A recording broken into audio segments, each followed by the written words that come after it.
So hello दोस्तों, चलिए शुरू करते हैं। आज हम लोग आपको बताने वाले हैं भाई ये लेंसेज के बारे में। तो लेंस हम लोग देख लेते हैं क्या होता है।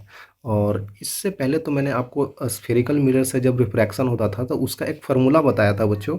तो उसको भी ध्यान से आप देख लीजिएगा, फिर आप लेंस देखिएगा।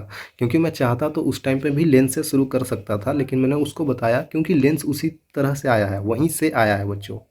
समझ रहे हैं? मैं यहाँ पे हूँ। हेलो समझ रहे हैं आप? तो वही इसीलिए आपको पिछला लेक्चर देख लेना चाहिए। और देख लिए हैं तो चलिए इसको शुरू करते हैं भाई। काफ़ी इजी होगा। लेंस जैसे मैं ये चश्मा पहना हूँ तो ये तो बिना लेंस का है क्योंकि मेरा आँख अभी सही है। बहुतों का आँख अभी तक ख़राब हो जाता है, पता नहीं वो क्या क्या देखते हैं। ऐसा नहीं है बच्चों, अच्छे चीज़ें भी देखते हैं, ऐसा मैं मजाक कर रहा था, ठीक है। तो बात ये है कि लेंस ये हमारे चश्मे में भी लगे होते हैं। किन्हीं किन्हीं का अगर फार साइटेडनेस है, नियर साइटेडनेस है, तो उसमें लेंस चश्मे में भी लगे होते हैं, है ना। ताकि जो रेज आ रही हैं उनको बढ़ाया घटाया जा सके। जो रेज आ रही है उनको उनको नहीं बढ़ाया जा सके, उनको कहीं पे ज़्यादा जल्दी कन्वर्ज किया जा सके, कहीं पे डाइवर्ज किया जा सके, है ना। उसके लिए लेंस का यूज किया जाता है। तो ये सब चीज़ें देखेंगे भाई। ये क्लास 10th में भी था तो वो तो बेसिक चीज़ था, लेकिन हम यहाँ पे डिटेल में पढ़ेंगे क्योंकि हमारे एग्ज़ाम में जेई नीट में बच्चों आते हैं यहाँ से सवाल, ठीक है। क्लियर होगा आई थिंक। तो चलिए शुरू करते हैं। पहले तो हम लोग लेंस समझ लेते हैं कि भाई इसका डेफिनेशन बोलता क्या है एक्चुअली में, है ना। पहले तो हमें यही सब चीज़ समझना पड़ेगा। तो ये क्या बोलता है कि lens is a transparent medium bounded by the two refractive surfaces such that at least one surface is spherical। कल इसीलिए तो मैंने बोला कि स्फेरिकल, जब मैं आपको सरफेस पढ़ा रहा था कल, तो वहाँ पे इसीलिए यूज हुआ था क्योंकि लेंस बनाने के लिए एक कम से कम एक सरफेस तो स्फेरिकल होना चाहिए भाई।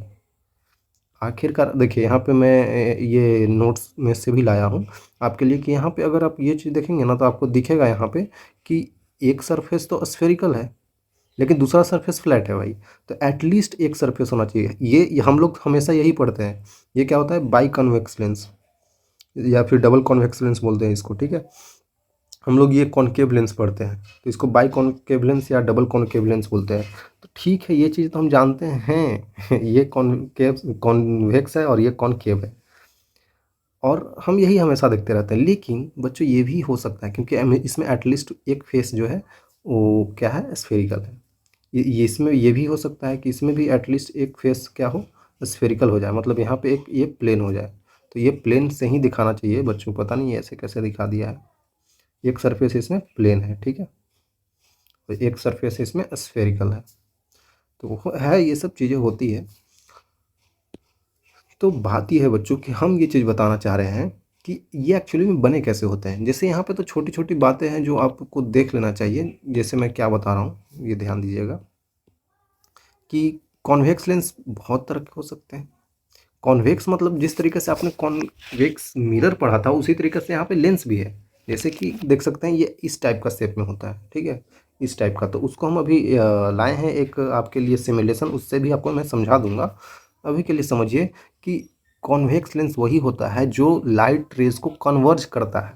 कॉन्वेक्स जो क्या करता है? कन्वर्ज करता है। मतलब कि लाइट रे जैसे जैसे आ रही है ना तो उसको कन्वर्ज एक जगह पे लाता है। एक जगह पे लाने को ही कन्वर्ज बोलते हैं, ठीक है। एक जगह पे फोकस कर देता है। तो जब लाइट रेज ऐसे करके आएंगे तो लाइट रेज ऐसे करके यहाँ पे फोकस हो जाएंगे यहाँ पे, तो इसको ऐसे फोकस भी बोलते हैं, ठीक है। ये इसका यही काम होता है। लेकिन जब ये हम लोग कॉनकेव लेंस देखते हैं तो यहाँ पे जो लाइट रेज आती है ऐसे, वो ऐसे करके डेविएट हो जाती है बच्चों, है ना। ऐसे करके डेविएट हो जाती है तो ये डाइवर्ज हो जाती है। तो इसका मतलब जो डाइवर्जिंग रेज होती है, जो रेज को डाइवर्ज करती है लाइट रेज को, वो कॉनकेव लेंस होती है। इसको डाइवर्जिंग लेंस भी बोल सकते हैं, ठीक है। तो यही सब चीज़ें हैं बच्चों छोटी छोटी। यहाँ पे इसको बोलते हैं, ये इसको बोलते हैं प्लेन कॉन्वेक्स, इसको कॉनकेवो कॉन्वेक्स बोलते हैं। ये सब मैं बना के भी दिखा रहा हूँ आपको, ठीक है।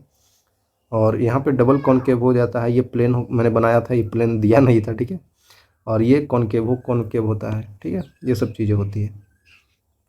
तो इसका प्रॉपर्टी क्या है? थीकर होता है मिडल में। देखिए यहाँ मिडल जो देख रहे हैं ये बीच वाला, यहाँ पे ज़्यादा थीक है, लेकिन इधर जाते जाते पतला हो गया है। लेंस का पार्ट इधर पतला है, इधर यहाँ पे मोटा है। तो थीकर होता है मिडल में। हर जगह पे मिडल में थीकर होगा। लेकिन इधर कोने कोने पे क्या होती है? पतली होती है। लेकिन कॉनकेव लेंस में देखेंगे तो यहाँ पे मोटा है भाई यहाँ ऐसे हो गया है तो यहाँ पे मोटा है। तो ये थीन हो जाता है मिडिल पे और थिक हो जाता है कॉर्नर्स पे, ठीक है, यही बोला जा रहा है। तो बिल्कुल आसान है भाई। और यहाँ पे एक और चीज़ बोल रहा है कि ये कैसा इमेज फॉर्म करता है। जो कॉन्वेक्स लेंस होते हैं वो रियल और वर्चुअल दोनों इमेज फॉर्म कर सकते हैं, लेकिन जो कॉनकेव लेंस होते हैं वो सिर्फ वर्चुअल इमेज फॉर्म करते हैं। ये भी चीज़ मैं आज क्लियर कर दूंगा। तो उससे पहले हम लोग एक सिमुलेशन को देख लेते हैं, आपको अच्छे से समझ में आ जाएगा बच्चों। ये देखिए, ये मैं लाया हूँ आपके लिए समझने के लिए बच्चों।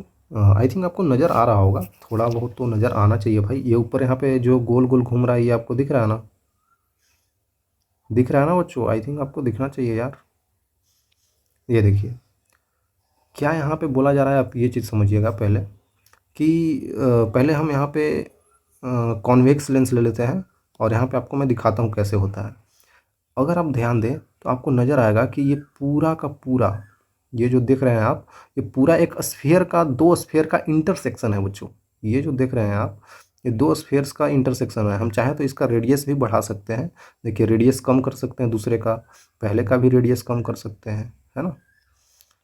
देखिए कम कर सकते हैं। और इन दोनों का अगर बड़े बड़े दो स्फीयर्स हैं और दोनों के बीच में कुछ कॉमन पार्ट आते हैं तो कॉमन पार्ट को ही हम लोग कॉन्वेक्स लेंस बोल देते हैं। और ये देख सकते हैं ऐसे करके बन जाता है। देखिए आपको समझ में आ रहा होगा, ये देखिए पूरा ऐसे होता है। और इसको हम लोग क्या करते हैं, अगर हटा देंगे तो देख सकते हैं, दिख रहा है आपको कैसे ऐसे उठा हुआ है, दिख रहा है बच्चों आपको? आई थिंक आपको दिख तो रहा होगा, ये देखिए, है ना। इस टाइप से बन गया, इस टाइप से, इधर का भी पार्ट इस टाइप से पूरा गोला का कॉमन पार्ट हो गया। पूरा गोला जो आप देख रहे हैं ना, ये पूरा गोला है, दो गोले का कॉमन पार्ट ऐसे करके आ जाएगा, ठीक है। आई थिंक क्लियर होगा। इनके बीच का हम लोग डिस्टेंस बढ़ा घटा के भी देख सकते हैं। और यहीं से हम चाहें तो हम जैसा चाहें वैसा हम लोग बना सकते हैं कॉन्वेक्स लेंस, ठीक है।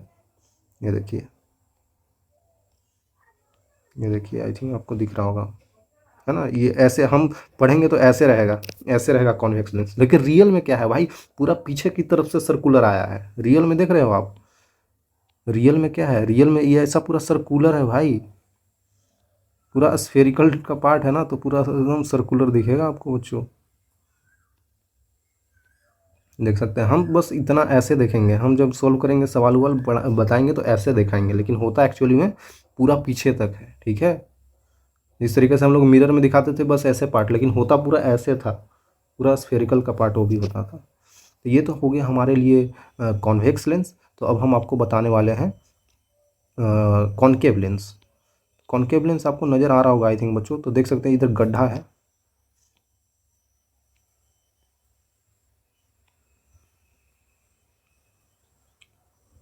इसको बढ़ा देता हूँ, इसको भी बढ़ा देता हूँ। देखिए बढ़ाने से क्या होता है, ये जो कॉनकेव लेंस होती है बच्चों, यहाँ पे कॉमन पार्ट नहीं होता है। ये दोनों स्फीयर अलग अलग होते हैं, लेकिन उनके बीच के पार्ट को अगर मटेरियल से भरा जाए, कुछ ग्लास मटेरियल से, तो उससे जो बना हुआ शेप होता है ना बच्चों, इस टाइप का शेप, उसको हम लोग कॉनकेव लेंस बोलते हैं। कॉनकेव में केव की तरह गुफा होता है अंदर ऐसे करके, देख सकते हैं आप। यहाँ पे होल टाइप का है, मतलब होल नहीं बोल सकते हैं, मतलब पूरा ऐसे अंदर गड्ढा से होकर गया है। गड्ढा कैसे है, क्योंकि आप स्फेयर को देखेंगे तो स्फेयर अंदर से ऐसे काट कर गया है, काट कर गया है ना। दोनों स्फेयर इधर से भी ऐसे काट के गया है, तो काट के जाएगा तो शेप कुछ ऐसा आ जाएगा, ऐसा, इसीलिए उसको कॉनकेव बोलते हैं, ठीक है। आई थिंक आपको समझ में आ रहा होगा बच्चों, ठीक है। देखिए इस टाइप से आप, आई थिंक आपको समझ में आ गया होगा। देखिए अंदर ऐसे पूरा ऐसे केव दिख रहा होगा, देखिए इस तरीके से, ठीक है। तो यही है हमारे पास कॉनकेव और कॉन्वेक्स लेंस। तो ये एक्चुअली में पूरा ऐसे सर्कुलर होता है बच्चों, है ना, पूरा एक स्फेयर का पार्ट होता है भाई। तो ऐसे नहीं सोचना है कि बस छोटा सा चीज़ होता है, हम बस ऐसे देख रहे थे 2D में, 3D में बच्चों पूरा पार्ट होता है ये, ठीक है। तो ये चीज़ आपको समझना पड़ेगा बच्चों। तो चलिए आगे चल लेते हैं। देखिए तो इसीलिए मैं बता रहा था, तो उसी तरीके से हम उस दोनों स्फेयर, एक स्फेयर इधर था एक स्फेयर इधर था, तो दोनों का स्फेयर का कभी हम इसका रेडियस बढ़ा देंगे तो ये पूरा स्फेयर का पार्ट है, ये पूरा ऐसे स्फेयर है और ये पूरा ऐसे स्फेयर है बच्चों।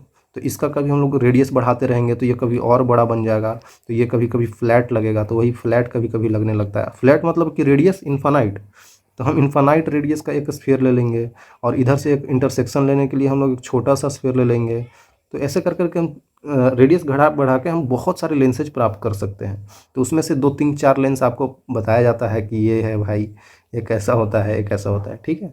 उसी तरीके से कॉनकेव लेंस में भी बताया जाता है कि रेडियस वहाँ पे भी हम घटा बढ़ा कर सकते हैं चीज़ें। तो एक इधर स्फीयर होता है और एक स्फीयर इधर होता है बच्चों, ठीक है। तो आई थिंक आप समझ रहे होंगे। तो इसके बीच में मटेरियल को भरा जाता है, ठीक है। ये एक इमेजिनरी ये एक इमेजिनरी स्फीयर्स हैं, ये भी एक इमेजिनरी स्फीयर्स हैं, ठीक है। ये भी एक इमेजिनरी स्फीयर्स हैं, बीच वाला मटेरियल रियल है, ठीक है। बाकी हम लोग इमेजिनरी से सोच रहे हैं ऐसा। यहाँ पे भी वही चीज़ है, हम मल्टीपल रेडियस को चेंज करके चीज़ों को प्राप्त कर सकते हैं। आप समझ रहे होंगे चीज़ों को, आई थिंक आपको क्लियर होगा बच्चों, है ना। इतना चीज़ तो समझ में आ रहा होगा। तो हम इसको एक बार बना कर भी दिखा दें क्या, जल्दी से फटाक से कर लेते हैं भाई। बात ये मैं बोल रहा हूँ बच्चों कि पहले अगर हम लोग इस टाइप से ले लें कि हम एक स्फीयर ले लेते हैं, ये देखिए, ठीक है। इसको थोड़ा सा इधर बना देता हूँ ना। अब एक और हम लोग स्फीयर ले लेते हैं बच्चों, है ना। इनको दूर दूर कर देते हैं, ये देखिए। तो यहाँ पे तो कॉन्वेक्स बन जाएगा और यहाँ पे हम लोग कॉनकेव बनाने की कोशिश कर रहे हैं, ये देखिए,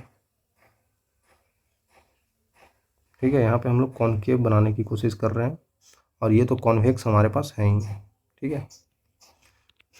तो यहाँ पे हम लोग देखेंगे, तो अगर आप देखें ध्यान से, तो अगर हम इसको मिलाना चाहें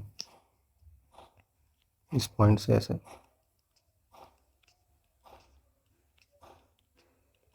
ये देखिए ऐसा ही तो पार्ट था। यहाँ पे भी अगर इसको इस पॉइंट को अगर ऐसे करके हम लोग मिलाना चाहें बच्चों तो मिला सकते हैं, क्योंकि ऐसा ही तो पार्ट था। हाँ सर। तो बीच में जो पार्ट था वो हम देख रहे थे ये वाली था, तो इस चीज़ को हम लोग ऐसे करके कॉमन कर देते थे, ठीक है, इस टाइप से। तो इसी को हम लोग बोल देते थे कि ये कॉन्वेक्स है, ये कॉन्वेक्स लेंस बनाएगा। बाकी ये दोनों चीज़ें तो इमेजिनरी स्फीयर्स हैं, है ना, इमेजिनरी स्फीयर्स हैं ये।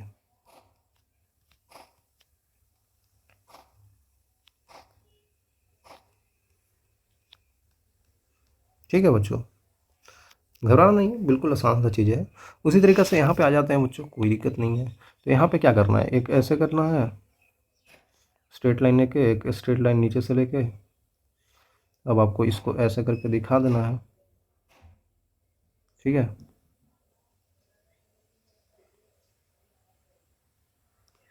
आई थिंक क्लियर होगा। तो ठीक है, कोई दिक्कत नहीं है। बीच में इसका यहाँ पे एक सेंटर टाइप का भी होता है, ठीक है। तो हम 2 चीज़ देख रहे हैं यहाँ पे ये क्या है, ये है कॉनकेव लेंस। तो ये पार्ट आप फ्रंट से देख रहे हैं, ऐसा ही पूरा ऐसे स्फीयर है ना, तो पूरा स्फीयर है, तो आपको मैंने अभी दिखा दिया, पूरा अंदर तक होगा, ये पूरा अंदर तक होगा, इस टाइप से पूरा गोल अंदर तरफ का गया होगा। हम बाहर से ऐसे देख रहे हैं, बाहर से हम ऐसे देख रहे हैं, पूरा अंदर तरफ का ऐसे गोल गया होगा, ठीक है। समझ रहे होंगे चीज़ों का। तो हम ये 2 स्फीयर जो लिए हैं बच्चों, तो हम बोल देते हैं कि स्फीयर 1 है, मतलब ये C1 स्फीयर है, सर्कल 1 है, सर्कल नहीं है, स्फीयर 1, और इसको स्फीयर 2 बोल देते हैं। तो इस C1 C2 जो हम लोग बोल रहे हैं ना, ये सेंटर है बच्चों, तो हम सेंटर को यहीं क्यों नहीं लिख देते हैं। ये सेंटर C1 है, ये सेंटर C2 है, ठीक है।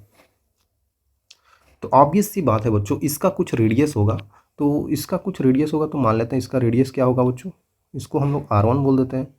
इसका जो रेडियस होगा हमारे पास, इसको हम लोग R2 बोल देते हैं। उसी तरीक़े से इसका रेडियस जो होगा, इसको R1, इसका जो रेडियस होगा इसको हम लोग R2 बोल देते हैं। बात सिंपल सी है। तो इधर वाला ये देखिए, ये जो ऐसे हम लोग स्फीयर बनाया है, तो इधर वाला का सरफेस ये वाला सरफेस आ रहा है।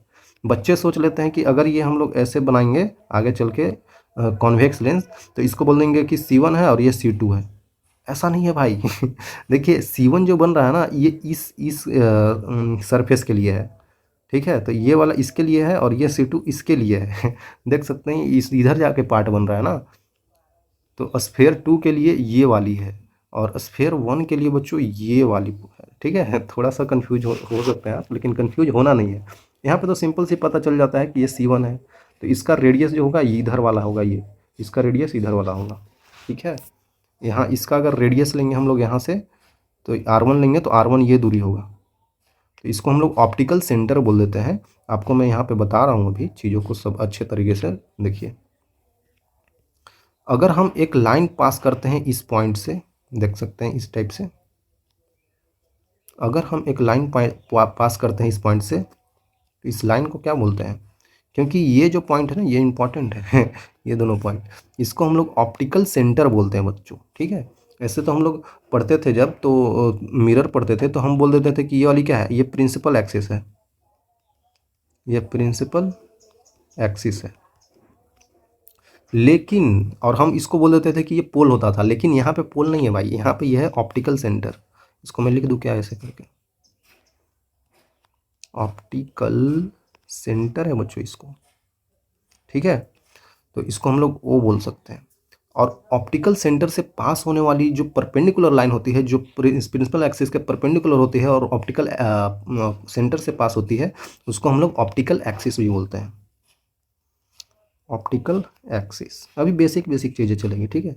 इसी तरीके से हम यहाँ पे भी अगर पास कर दे तो बिल्कुल इसको बोल सकते हैं ऑप्टिकल एक्सिस, ठीक है। तो इसको हम लोग बोल सकते हैं ऑप्टिकल एक्सिस बच्चों, ठीक है। ये क्या है, ऑप्टिकल सेंटर है, कोई दिक्कत नहीं है। आई थिंक क्लियर होगा बच्चों, है ना। तो यहाँ पे जो हम लोग देख सकते हैं, यहाँ पे जो C1 है, C2 है, ये क्या है, सेंटर्स ऑफ स्फीयर्स, ठीक है। और हम देख सकते हैं यहाँ पे जो R1 है, R2 है, ये सब क्या है, रेडियस, रेडियाई ऑफ स्फीयर्स। बिल्कुल आसान सी बात है बच्चों, कोई ऐसा दिक्कत होना नहीं चाहिए आपको। और एक बात और होती है कि अगर इस ऑप्टिकल सेंटर जो है, इससे जो रेज पास होती है, जो रेज होती है, जो लाइट रेज अगर इससे अगर ऐसे करके पास हो रही है, तो वो बिना डिविएट हुए, जैसे यहाँ पे तो हो सकता है ना कुछ मीडियम हो, यहाँ पे कुछ मीडियम हो, इसका कुछ रिफ्रैक्टिव इंडेक्स हो, तो लाइट तो रिफ्रैक्ट करेगी ना भाई, लाइट ऐसे आएगी तो रिफ्रैक्ट तो करेगी ही ऐसे। लेकिन जो लाइट रे इससे आ रही है, ऑप्टिकल एक्सिस से पास हो रही है, वो बिना डेविएट हुए निकल जाती है। इंपॉर्टेंट सी बात है। लाइट रे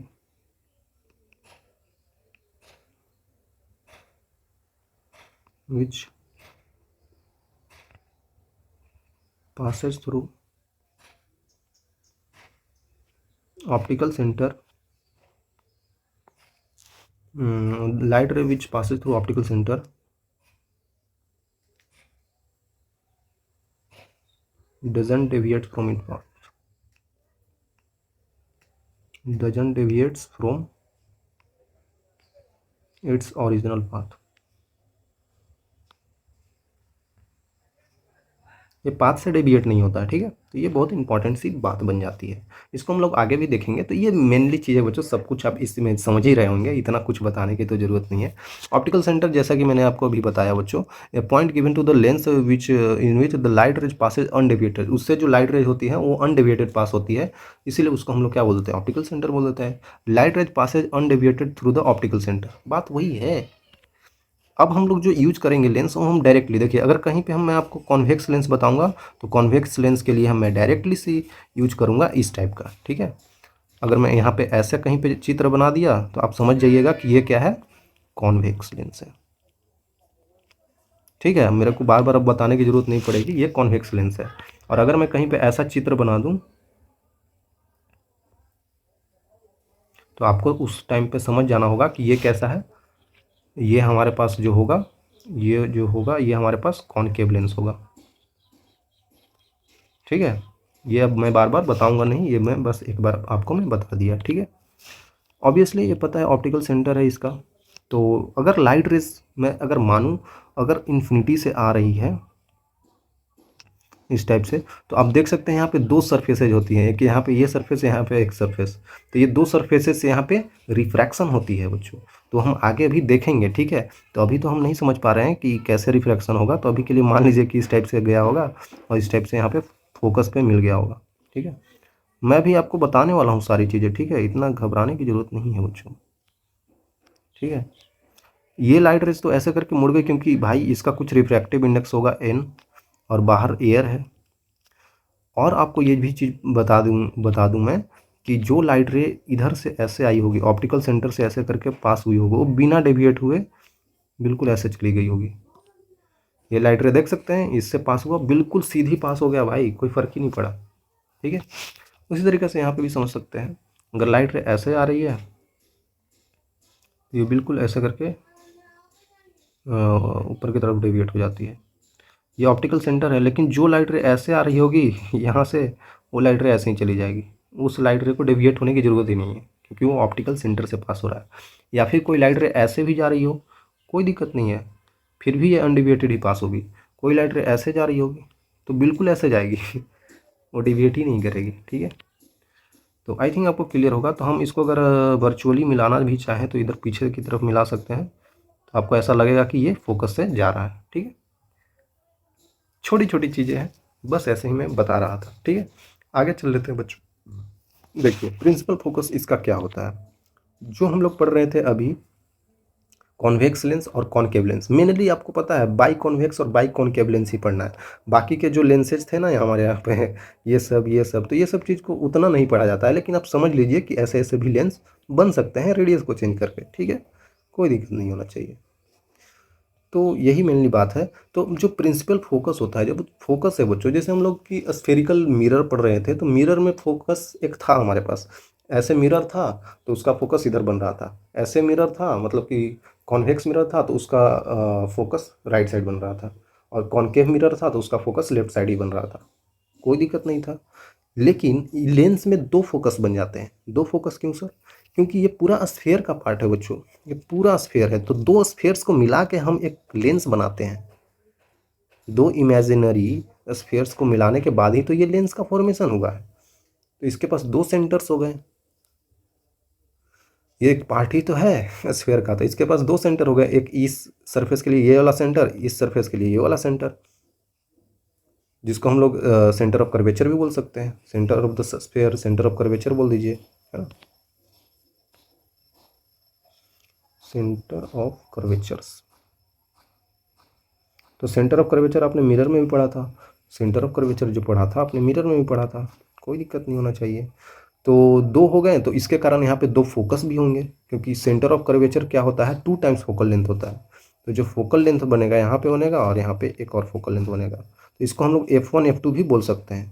F1 क्यों? क्योंकि C1 सेंटर इधर था, C2 सेंटर इधर था, तो F2 इधर आ गया। ठीक है, और सर F2 F दोनों F बराबर भी तो होंगे, क्योंकि ये बाई कॉन्वेक्स लेंस है। ठीक है, अगर देखा जाए तो अगर इसका रेडियस बराबर है R1 R2, तो इसका फोकल लेंथ भी F2 और F1 दोनों बराबर होगा बच्चों।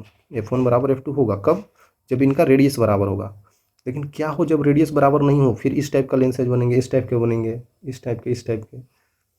इसमें रेडियस बराबर होगा, क्योंकि ये इसको इसीलिए बोला जाता है बाई कॉनकेव, इसलिए इसको बोला जाता है बाई कॉन्वेक्स, मतलब कि दोनों का रेडियस बराबर है, तब जाकर फोकस बराबर होगा दोनों का। लेकिन अगर रेडियस अलग अलग है तो कैसे फोकस बराबर होगा बच्चों, है ना? रेडियस अलग अलग है तो नहीं होगा। तो मैं जनरल केस बता रहा हूँ कि अलग अलग होगा तो F1 फोकस इधर आ जाएगा, F2 फोकस इधर आ जाएगा। ठीक है, काफ़ी आसान सी बात है बच्चों। यही बात यहाँ पे भी है कि first principle focus, first principle focus किसको बोलते हैं? अगर हम एक कॉन्वेक्स लेंस ले लें, एक कॉनकेव लेंस ले लें, अगर आप एक पॉइंट ले लें जो फोकस पे ही है, तो ऐसा देखा गया है। अब सोचेंगे कि ये सब कैसे हो रहा है सर? भाई ये सब एक्सपेरिमेंट्स करके देखे थे ना लोग। तो यहाँ पे अगर फोकस है तो फोकस से जो, अगर ऑब्जेक्ट रखा हुआ है यहाँ फोकस पे, तो इससे जो रेज जाती है चारों तरफ निकल रही होगी। रेज का कोई ठीक थोड़ी है, रेज तो सभी तरफ निकल रही है, लेकिन हमको मिनिमम 2 रेज चाहिए होता है, मैंने पहले ही बताया है। तो एक रेज मान लेते हैं ऐसे गया, एक रेज ऐसे गया, तो इस लेंस से डेविएट होने के बाद ये पैरेलल चले जाते हैं, प्रिंसिपल एक्सिस के पैरेलल। ये जो प्रिंसिपल एक्सिस है इसके पैरेलल रेज चली जाती है। बात तो बिल्कुल सही है भाई, क्योंकि जो पैरेलल रेज आती है वो फोकस पे मिल जाती है, क्योंकि जो पैरेलल रेज आती है प्रिंसिपल एक्सिस के, वो तो फोकस पे मिलती है।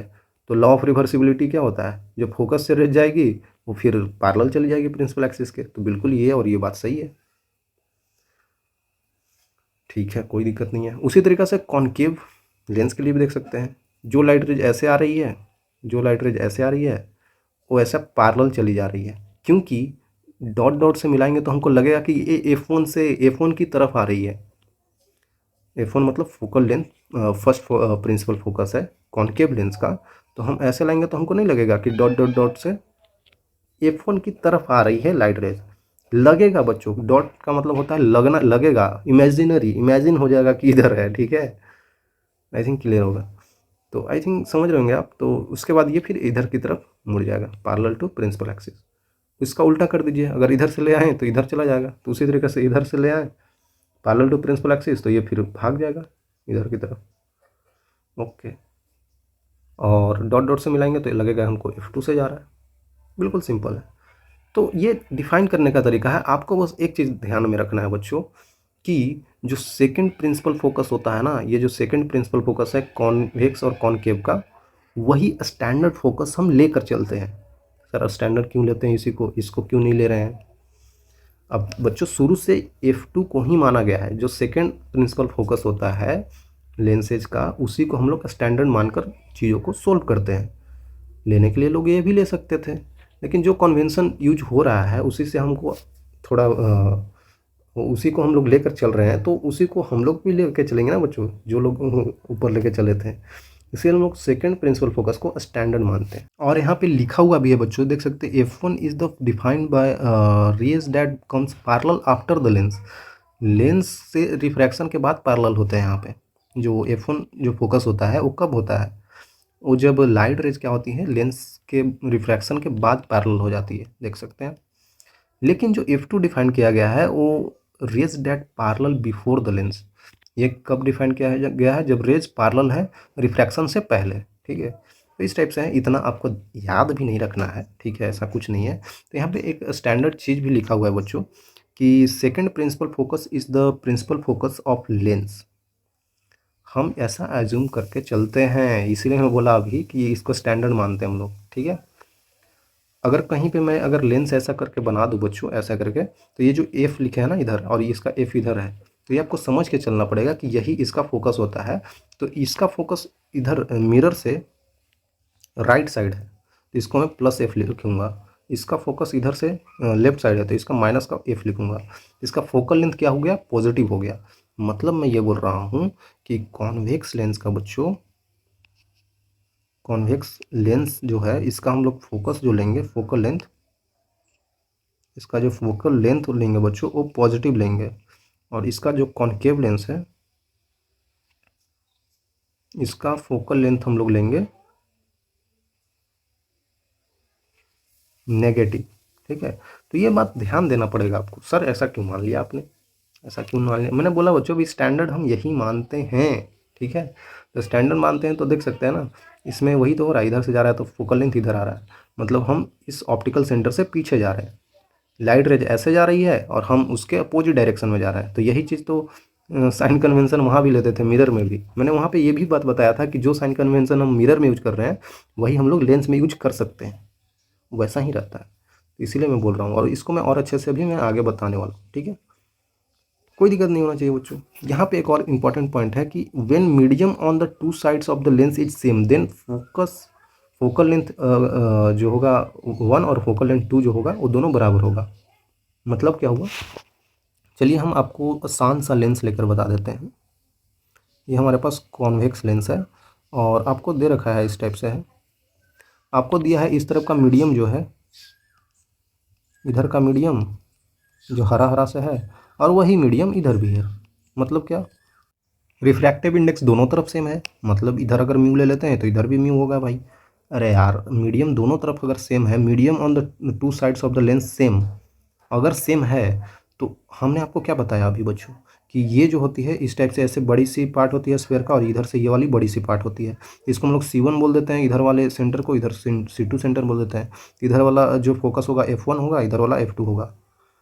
लेकिन बात यह है कि अगर मीडियम दोनों का सेम हो गया, मीडियम दोनों का सेम हो गया, तो ये फोकल लेंथ भी बराबर ही होंगे। यहाँ से ये डिस्टेंस, यहाँ से ये डिस्टेंस बराबर ही होंगे। सर ये तो पता ही है सर, क्योंकि ये बाई कॉन्वेक्स लेंस है, तो ऑब्वियसली बात है जितना फोकस इधर होगा इसका एक का, इधर उतना ही फोकस होगा।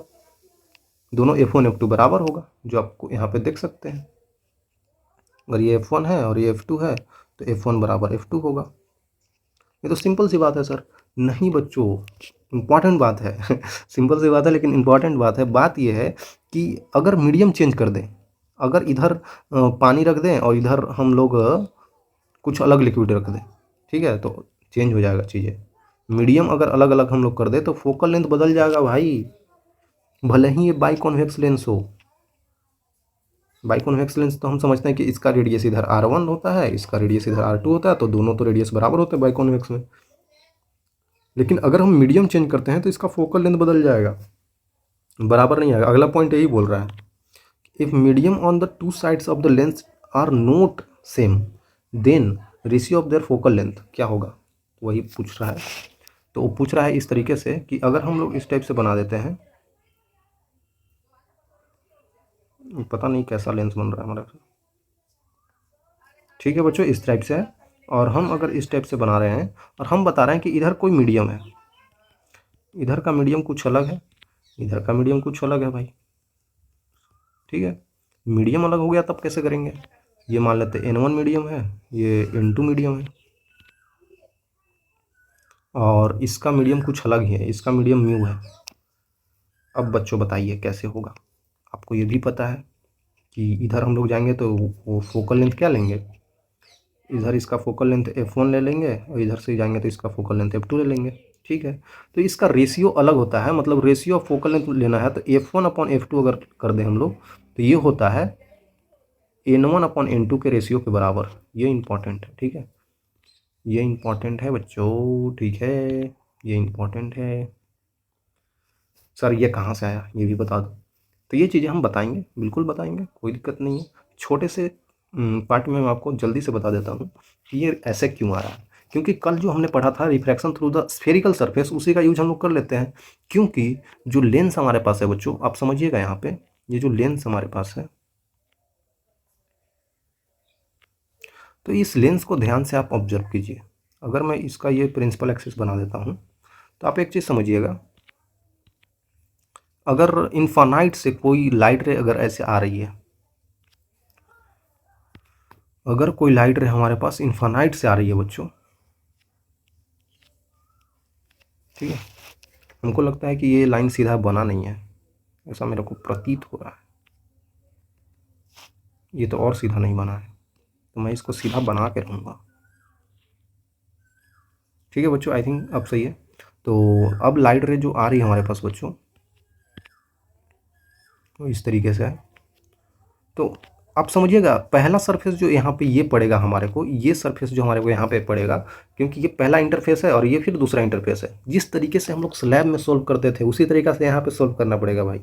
मतलब क्या बोल रहा हूँ मैं, स्लैब में नहीं हम लोग करते थे कि भाई अब पहला सरफेस आ गया तो उसको हम लोग पहले सोल्व करेंगे, तो पहला सरफेस से रिफ्रैक्शन होगा, तो इसका ये वाला पार्ट है, तो इसका इधर का स्फीयर है, तो इसका अगर हम लोग ड्रॉ करना चाहें, नॉर्मल ड्रॉ करना चाहें ऐसे, तो आपको पता चलेगा बच्चों कि ये नॉर्मल इधर जाएगा इस तरीके से, देखिए इस तरीके से। तो यहाँ पे इसका क्या आ जाएगा, सेंटर, ठीक है। तो ये जो इधर वाली होती है इसका सेंटर C2 होता है, क्लियर है ना आपको, इसका सेंटर इधर C2 होता है। और अगर ये वाली ले लेंगे हम लोग, ये वाली सरफेस, तो इसका सेंटर इधर की तरफ C1 होगा, कोई दिक्कत नहीं है बच्चों। तो आपको मैं इतना समझा रहा हूँ, आप समझ रहे हैं ना कि ये ऐसे नॉर्मल है। तो ये जो लाइट रे है अगर रेयर मीडियम से डेंसर मीडियम में जा रहा है तो ये मुड़ेगा, थोड़ा सा ऐसे मुड़ जाएगा। तो मुड़ने के बाद ये मीडियम में आ गया, ये लेंस में आ गया लाइट रे।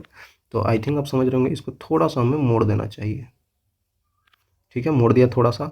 अब क्या होगा, अब ये इंटरफेस से लाइट रे बाहर जाएगी, मतलब बाहर अगर एयर है, बाहर अगर एयर है, तो अगर इस इंटरफेस से बाहर जा रही है बच्चों, तो समझिएगा आप यहाँ पे ये इस टाइप से नॉर्मल है, ठीक है।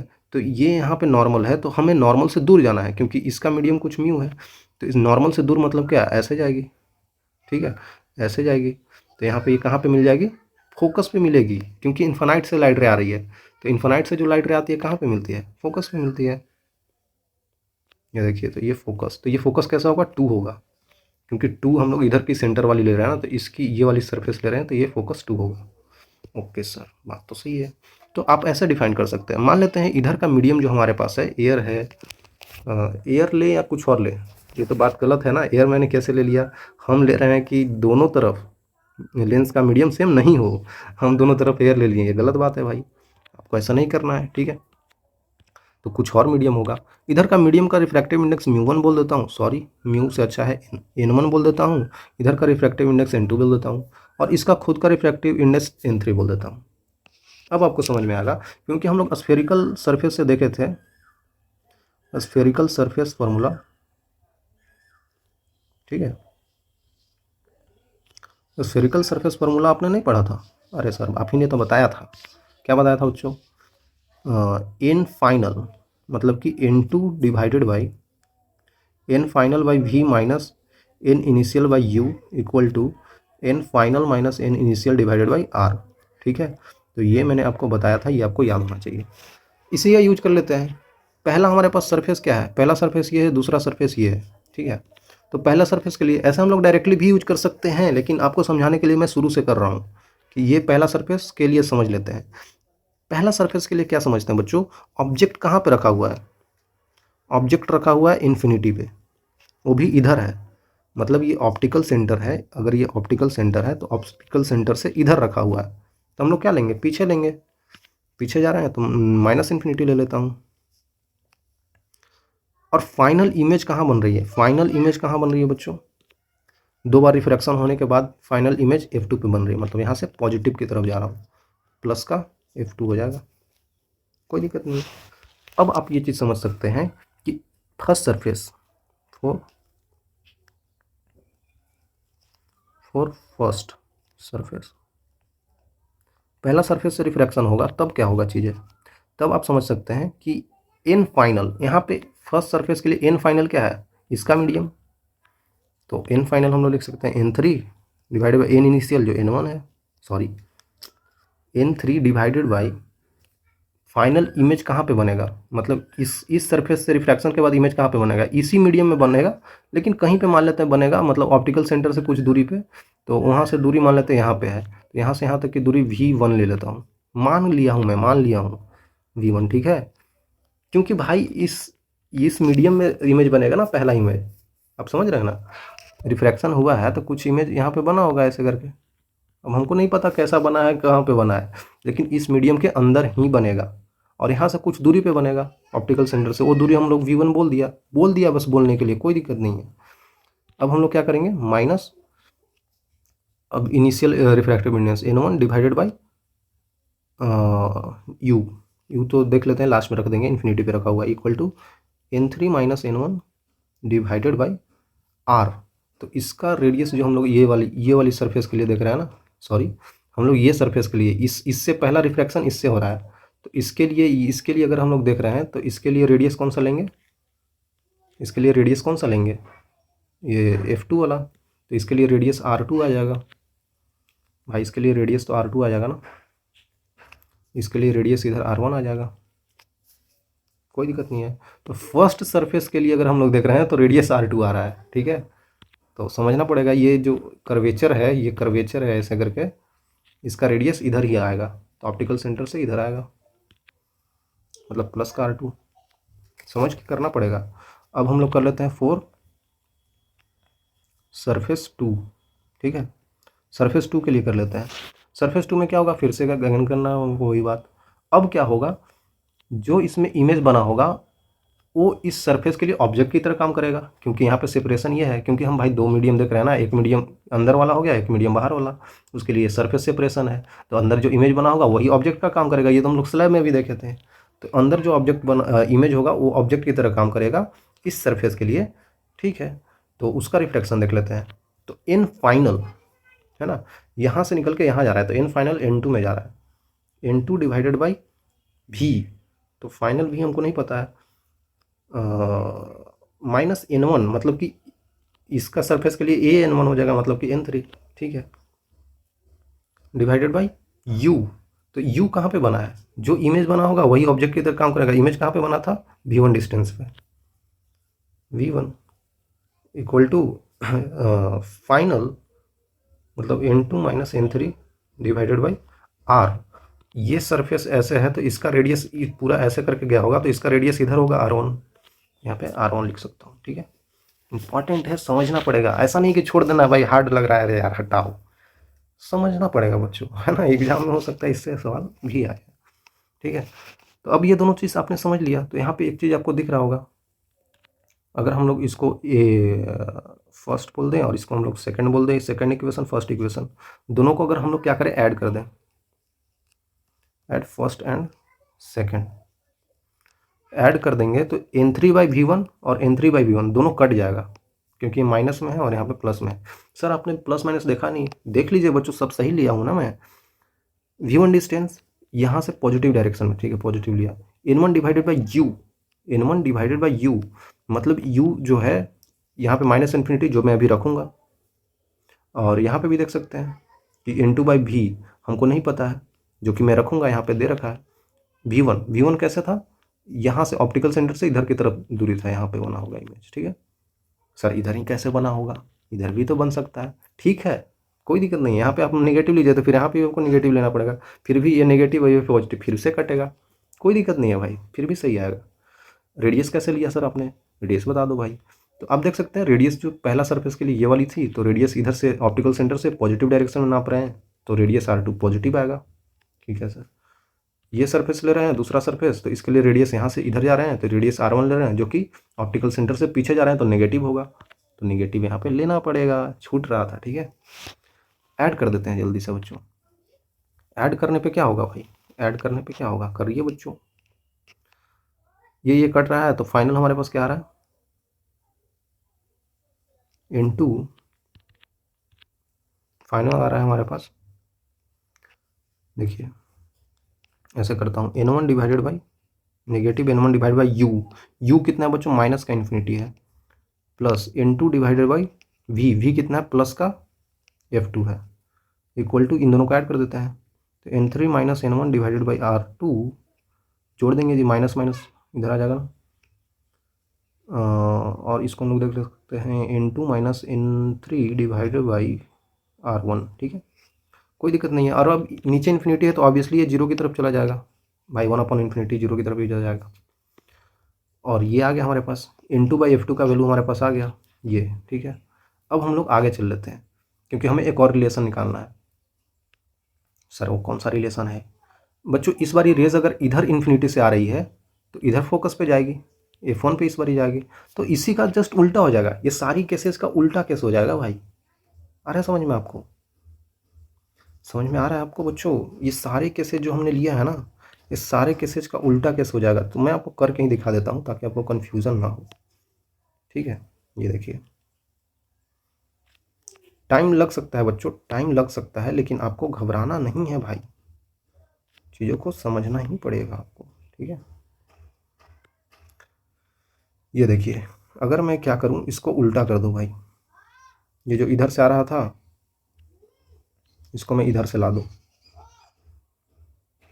और जो इधर था ये इसको मैं इधर कर दूँ,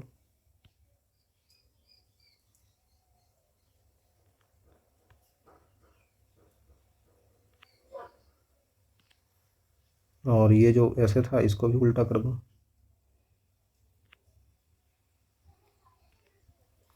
आई थिंक क्लियर होगा आपको बच्चों, क्योंकि इधर से आ रहा है तो ऑब्वियसली उसी तरीका का चीज़ होगा उसी तरीका का चीज़ होगा, क्योंकि ये कुछ मीडियम से इस मीडियम में आ रहा है, तो ऑब्वियसली बात है भाई, नॉर्मल की तरफ आ जाएगा। फिर उसी तरीका से यहाँ पे भी नॉर्मल ड्रॉ कर लेंगे। देखिए इस सरफेस के लिए नॉर्मल कैसे होगा, इस सेंटर है तो ये इस टाइप से नॉर्मल होगा, तो ये रेज थोड़ी सी इधर की तरफ झुक जाएगी, तो थोड़ी सी झुकी हुई दिख रही है, पता नहीं आपको दिख रही है कि नहीं ठीक है, इसको थोड़ी सी झुकी हुई दिख रही है। उसके बाद फिर ये इधर नॉर्मल से दूर भागेगा, क्योंकि ये ऐसे है तो इसका ये नॉर्मल हो जाएगा, तो नॉर्मल से इसे दूर भाग गया। ठीक है, तो ये इस तरीके से इधर से इन्फिनिटी से आ रहा है इस बार। ठीक है, तो यहाँ पे ये मिले जा तो ये F1 हो जाएगा हमारे पास। थोड़ा C1 थोड़ा दूर बना देता हूँ भाई, कोई बात नहीं बच्चों। ठीक है, तो सब कुछ वही फिर से वही करना है हमारे को, फिर से वही करना है। क्या मैं कर दूँ, लास्ट में आंसर वही आएगा बच्चों। देखिए इस बार सरफेस 2 के लिए हम लोग देख लेते हैं,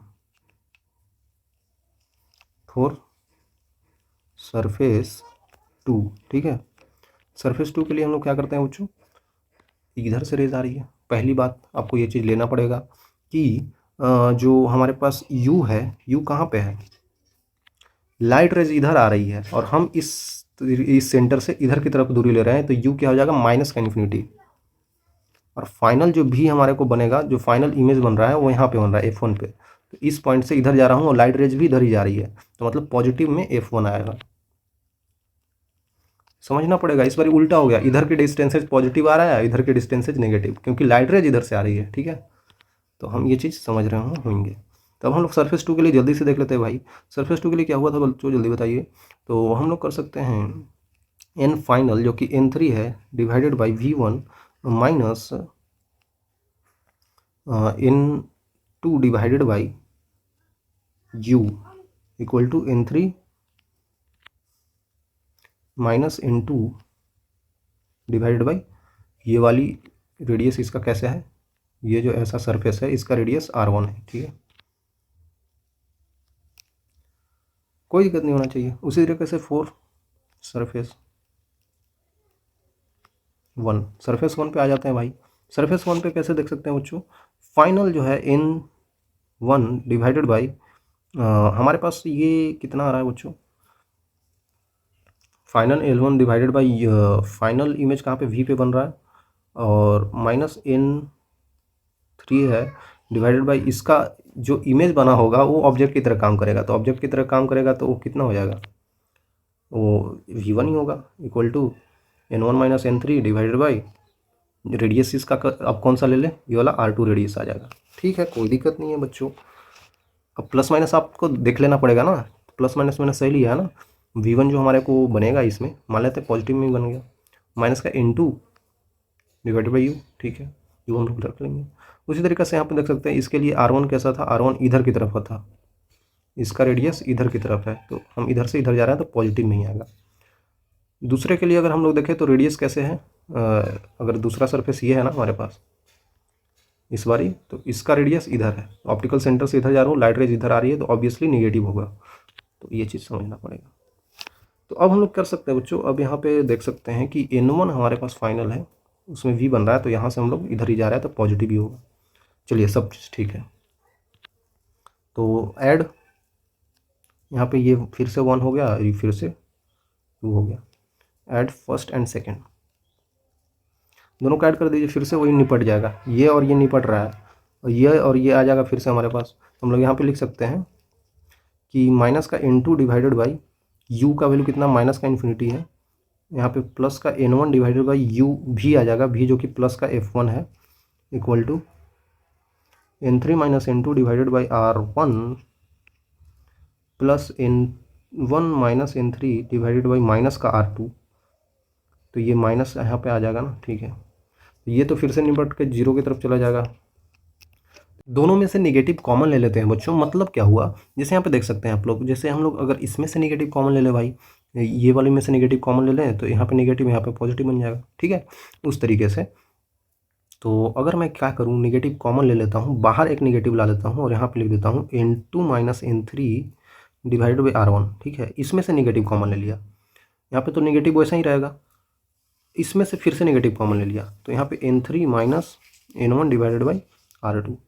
मैंने इसको नहीं छेड़ा है, इस नेगेटिव को नहीं छेड़ा, बस इसमें से नेगेटिव कॉमन ले लिया, इसमें से नेगेटिव कॉमन ले लिया। ठीक है, क्लियर होगा आई थिंक। ठीक है बच्चों, तो यहाँ पे हम लोग क्या कर सकते हैं, यहाँ पे ये चीज़ हमको पीछे वाला बन गया ना भाई, देख सकते हैं आप लोग, N2 minus N3 divided by R1, N2 minus N3 divided by R1। ठीक है, और यहाँ पे क्या बन गया, N2 minus N3 divided by R1, N2 minus N3 divided by R1। अरे भाई कितने बार बोलोगे, N3 minus N1 divided by R2। ठीक है, लेकिन देखा जाए तो ये वाली इधर बन गया और ये वाली यहाँ पे बन गया। तो बात ये है, अगर फिर से मैं यहाँ पे निगेटिव से गुना कर दूँ इसमें और इसमें, तो कितना बन जाएगा, ये हो जाएगा क्या, ये यहाँ पे निगेटिव का बन जाएगा, ये नेगेटिव का बाहर ऐसे आ जाएगा, और यहाँ पे ये पॉजिटिव का बन जाएगा। तो यही तो है हमारे पास पीछे भी, यही तो है, बिल्कुल सेम टू सेम आ गया बच्चों बिल्कुल सेम टू सेम आ गया भाई, बिल्कुल ये जो है यही वाली तो है, अब चेक कर लीजिएगा, बिल्कुल सेम आया है। तो इसका मतलब ये दोनों सेम है, अगर देखा जाए, अगर ये A है और अगर हमारे पास ये B है, तो फ्रॉम A एंड B दोनों चीज़ राइट हैंड साइड सेम हो गई तो लेफ्ट हैंड साइड भी सेम हो जाएगा, मतलब कि N1 divided by F1 equal to N2 divided by F2। यही तो मैं बोल रहा था कि उनके रिफ्रैक्टिव इंडेक्स का ratio N2 by N1 equal to F1 by F2। और यही चीज़ इतना इतना देर बाद हमारे पास आ रहा है, आप समझ रहे होंगे कितना इंपॉर्टेंट है। ठीक है, आई थिंक आपको क्लियर होगा बच्चों, है ना? आई थिंक आपको क्लियर होगा। तो इनका रेशियो बराबर ही होता है, N1 by N2 equal to F1 by F2। ठीक है सर, कोई दिक्कत नहीं होना चाहिए। ठीक है, समझ में आ रहा होगा आई थिंक आपको। तो ठीक है बच्चों, यहाँ तक अगर आपने समझ लिया तो आगे चल लेते हैं भाई। आगे क्या है, फोकल लेंथ है। फिर से फोकल लेंथ फोकट में बता रहा बताना पड़ेगा क्योंकि पहले ही बता चुका हूँ। डिस्टेंस क्या होता है, सेकंड प्रिंसिपल फोकस का ऑप्टिकल सेंटर से। ठीक है, यही होता है। ऐसे कोई लेंस है हमारे पास, अगर यहाँ पे ऑप्टिकल सेंटर है तो ऑप्टिकल सेंटर से जो ये F2 होता है हमारे पास, यहाँ से इसके डिस्टेंस को हम लोग फोकल लेंथ बोल देते हैं, है ना बच्चों? ये तो काफ़ी ईजी है बच्चों। और उसी तरीके से पावर ऑफ द लेंस क्या होता है, means the ability of lens to convert the light rays. कोई भी अगर लेंस है तो वो लाइट रेज को कितना कन्वर्ज कर रहा है, जो लाइट रेज आ रहे हैं उसको एक जगह पे एक पॉइंट पे कितना ज़्यादा कन्वर्ज कर पा रहा है, वो उसकी एबिलिटी को हम लोग पावर बोलते हैं, पावर ऑफ लेंस। ठीक है, कोई अगर हमारे पास इस टाइप्स का लेंस है, इस टाइप का एक बहुत पतला सा लेंस है, तो ये जो है ना, ये ज़्यादा कन्वर्ज करेगा लाइट को, लाइट रेज को ज़्यादा कन्वर्ज कर पाएगा। क्यों? क्योंकि ये जो बना हुआ है मोटा मोटा लेंस जो है, ये जो कर्वेचर से बना होगा, वो सर्कल बहुत वो स्फीयर बहुत छोटा होगा। ठीक है, लेकिन जो ये पतला लेंस बना है, पतला लेंस के लिए बहुत बड़ा सा स्फीयर का पार्ट होगा। ये पतला वाला जो होता है ना सरफेस, ये बहुत बड़ा सा स्फीयर का पार्ट होता है। तो अगर हम देखें तो यहाँ पे ये क्या हो जाएगा, यहाँ से इसका जो होगा फोकल लेंथ बहुत ज़्यादा हो जाएगा। ठीक है ना भाई? दूर हो जाएगा ना तो फोकल लेंथ बहुत ज़्यादा होगा, लेकिन ये मोटा वाला लेंस का फोकल लेंथ कम हो जाएगा, फोकल लेंथ कम हो जाएगा। तो फोकल लेंथ कम होने से क्या होगा, फोकल लेंथ कम होने से क्या होगा, इसका पावर बढ़ जाएगा। ऐसा क्यों सर? क्योंकि पावर 1/4 फोकल लेंथ होता है। ठीक है, 1/4 फोकल लेंथ होता है। अगर ज़्यादा मोटाई है, बीच में ज़्यादा मोटाई है तो ज़्यादा कन्वर्ज कर पाएगा ना लाइट रेज को। तो इसीलिए जो थिक लेंस होते हैं उनका पावर ज़्यादा होता है, जो फोकल लेंथ होता है वो कम हो जाता है, जो कि मैंने अभी बताया। तो ज़्यादा एबिलिटी किसका होगा, जो ज़्यादा थिक होगा, है ना? जो ज़्यादा थिक होगा वो ज़्यादा पावर ऑफ लेंस होगा उसका। यूनिट उसका क्या होता है, डायोप्टर होता है। सिंपल सी बात है भाई। ज़्यादा अगर लाइट रेज आ रही है उसको हमको ज़्यादा कन्वर्ज करना है, तो ऑब्वियसली इसका जो फोकल लेंथ है वो पास में होना चाहिए। भाई अगर ये छोटा सा स्फीयर का पार्ट होता है ना, मैंने बोला ना अभी आपको, मोटा है तो छोटा सा स्फीयर का पार्ट है, तो इसका फोकल लेंथ बहुत पास होगा। फोकल लेंथ पास होने के कारण क्या होगा, लाइट रेज को जल्दी यहाँ पे मुड़ना पड़ेगा, जल्दी से मुड़ना पड़ेगा। ठीक है, क्योंकि नज़दीक है। लेकिन ये बहुत बड़ा का पार्ट है, अगर ये अगर बहुत बड़ा का पार्ट है, क्योंकि थिन है ना, तो जो लाइट रेज आएंगे ना उसको यहाँ पे मुड़ना है, तो ये आराम से ऐसे जाकर मुड़ेगा। यहाँ से है तो ये आराम से यहाँ से मुड़ेगा, इसको उतना भार नहीं पड़ेगा। लेकिन इसको भार पड़ेगा क्योंकि इसको यहीं पे मुड़ना है भाई, लाइट रेज को। तो मुड़ना मतलब वही एबिलिटी टू कन्वर्ज लाइट, वही है इसका पावर। तो पावर ऑब्वियसली इसका ज़्यादा हो जाएगा, थिक लेंसेज का पावर ज़्यादा होता है। इसीलिए बोला जाता है पावर जो होता है वो inversely proportional to focal length होता है। इसलिए हम लोग बोल देते हैं power equal to 1/4 focal length. Constant का वैल्यू 1 रख लेते हैं। तो ये मीटर में हम लोग रख देते हैं। अगर सेंटीमीटर में बदलना है तो भाई ऑब्वियसली 100 से ऊपर नीचे कर दो भाई, तो इसको सेंटीमीटर में डाल दो। 100 लिखोगे तो सेंटीमीटर में ही तो डालना पड़ेगा। सिंपल सी बात है बच्चों, तो ये इंपॉर्टेंट है। ठीक है, तो हम इसका यूनिट भी डायोप्टर लेते हैं, कोई दिक्कत नहीं है। आसान सी बातें हैं, आपको समझ में आ रही होगी यहाँ से भी। ठीक है, आई थिंक क्लियर होगा बच्चों, आई थिंक आपको क्लियर होगा। तो चलिए आगे चल लेते हैं। हाँ, तो बात अब ये आ जाती है बच्चों कि हम लोग जो ये साइन कन्वेंशन लेते हैं, तो फिर से बता दूं क्या? बताने की तो ऐसे ज़रूरत नहीं है भाई, भाई क्या ही मैं बार बार बताऊं, क्या ही मैं बार बार बताऊं। लेंसेज में जो होती है वही बिल्कुल सेम होती है, सेम एज मिरर्स। जैसा आपने साइन कन्वेंशन मिरर में पढ़ा था, सर सब साइन कन्वेंशन तो आपने बता दिया, अब क्यों फिर से बता रहे हो? बात तो सही है, फिर से नहीं बताना चाहिए मेरे को, लेकिन बता देता हूँ। ऑल डिस्टेंसेस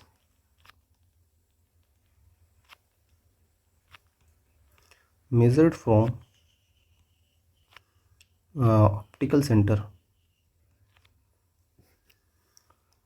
दूसरा पॉइंट है, दूसरा पॉइंट क्या बोलते हैं बच्चों की, डायरेक्शन ऑफ लाइट रेज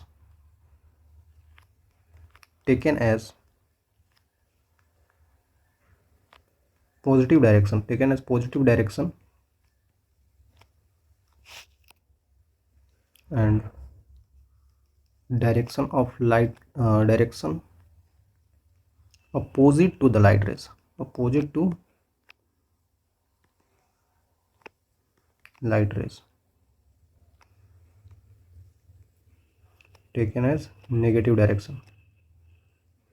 ठीक है, जो मेजर डायरेक्शन है, मतलब कि जो मेजर हम लोग कर रहे हैं उसकी बात कर रहा हूँ बच्चों, जो हम लोग मेजर करते हैं ना ऑप्टिकल सेंटर से।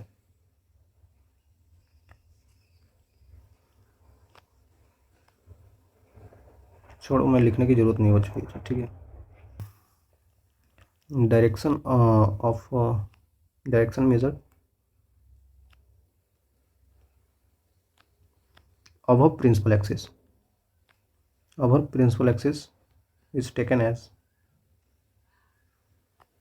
पॉजिटिव डायरेक्शन, है ना, उसको पॉजिटिव डायरेक्शन मानते हैं। And direction measured below principal axis is taken as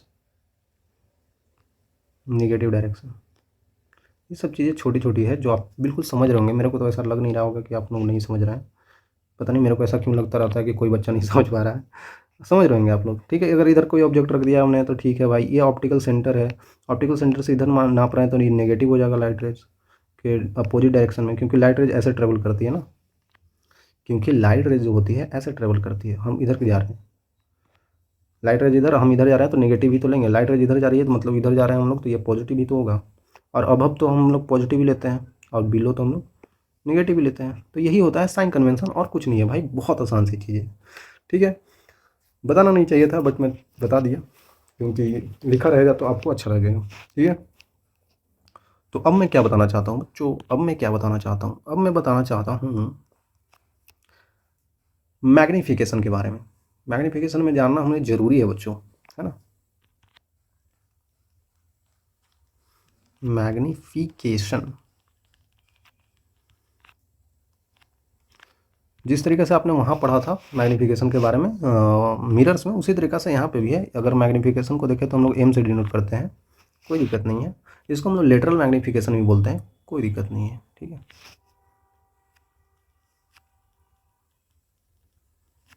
lateral magnification भी बोला जाए तो घबराना नहीं है।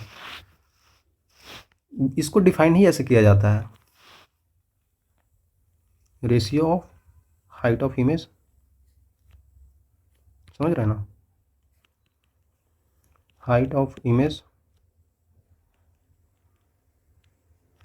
To object height. Height of image और हाइट ऑफ ऑब्जेक्ट हाइट दोनों का रेशियो ले लेंगे तो हमें मैग्नीफिकेशन मिल जाएगा। मतलब कि क्या है, डिफाइंड ही इसको किया गया है, मैग्नीफिकेशन बराबर height of image upon height of object. तो अब ये फॉर्मूला से तो काम नहीं चलेगा, क्योंकि और भी चीज़ें होती है। हम लेंस पढ़ रहे हैं ना, तो लेंस का ये है बच्चों।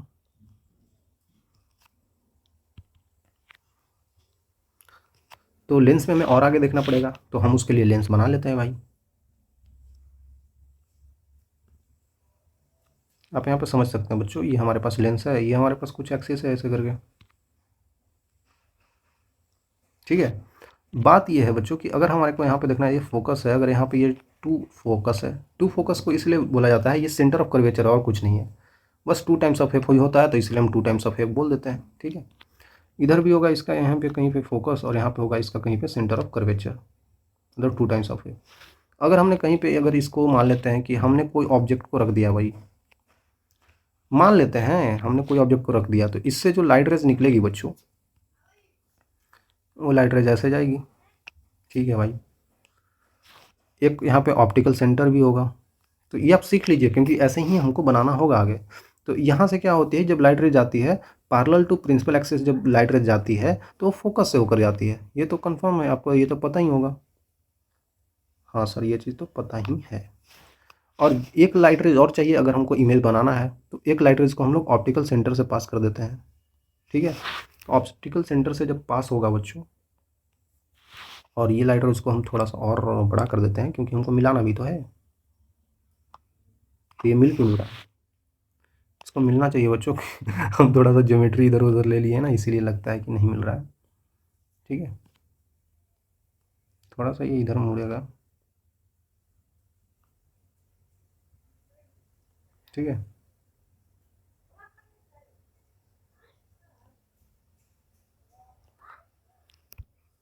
आई थिंक क्लियर होगा बच्चों। तो ये फोकस हम कहाँ पे बना दिया, फोकस यहाँ पे होगा ना भाई। ये देखिए फोकस यहाँ पे होगा इसका। इसका 2 टाइम्स ऑफ एफ थोड़ा सा इधर खिसक जाएगा, ठीक है, कोई बात नहीं भाई। तो ये लाइट रेज यहाँ पे मिलती हुई दिख रही है, तो ऑब्वियसली ऐसे ही करके आपको रे डायग्राम से बनाना होगा चीज़ों को।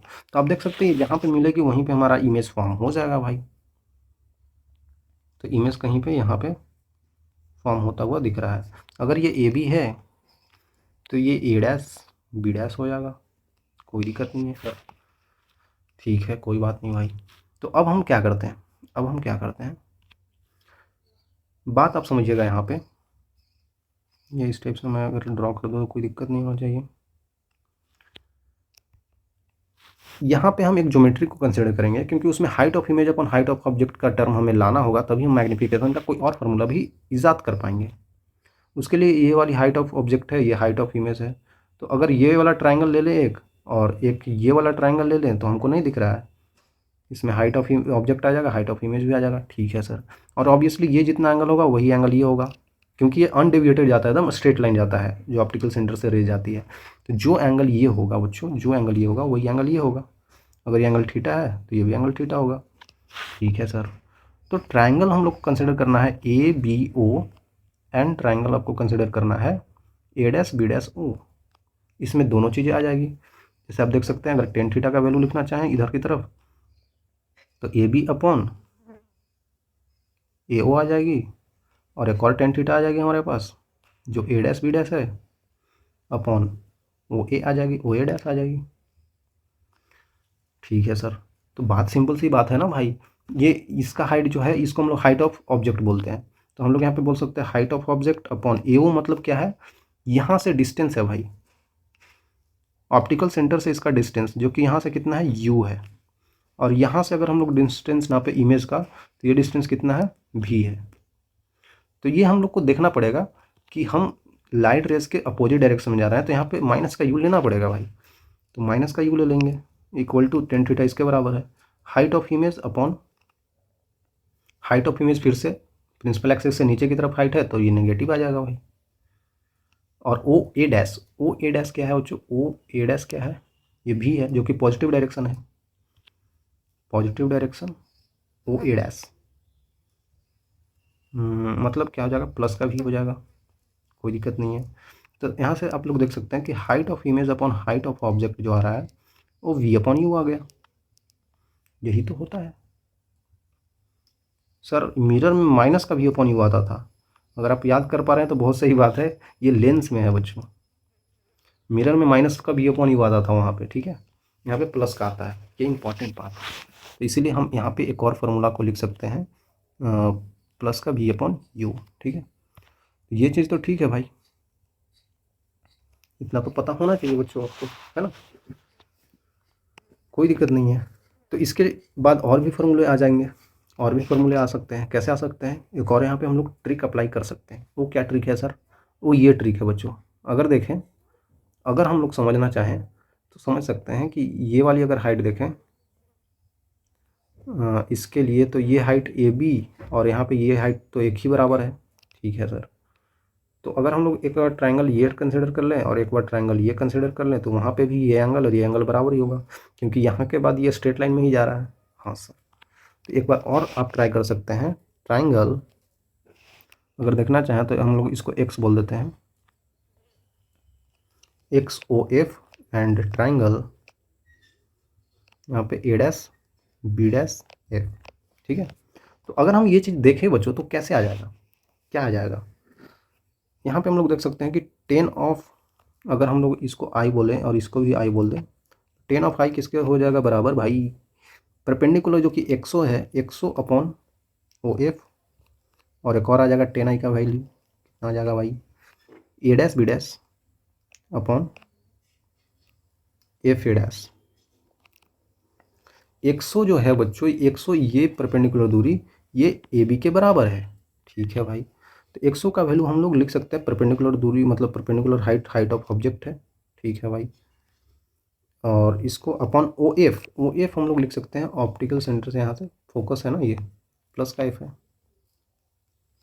Equal to A dash B dash जो कि हाइट ऑफ इमेज है, इक्वल टू में हम लोग जो लिख रहे हैं एफ ए डैश है, एफ ए डैश है, मतलब ये दूरी कितना हो गया भाई, ये दूरी कितना होगी, यहाँ से यहाँ तक की दूरी भी है, उसमें से ये दूरी घटा देते हैं एफ, वी माइनस एफ करेंगे तो ये हमारी दूरी को मिल जाएगी, है ना।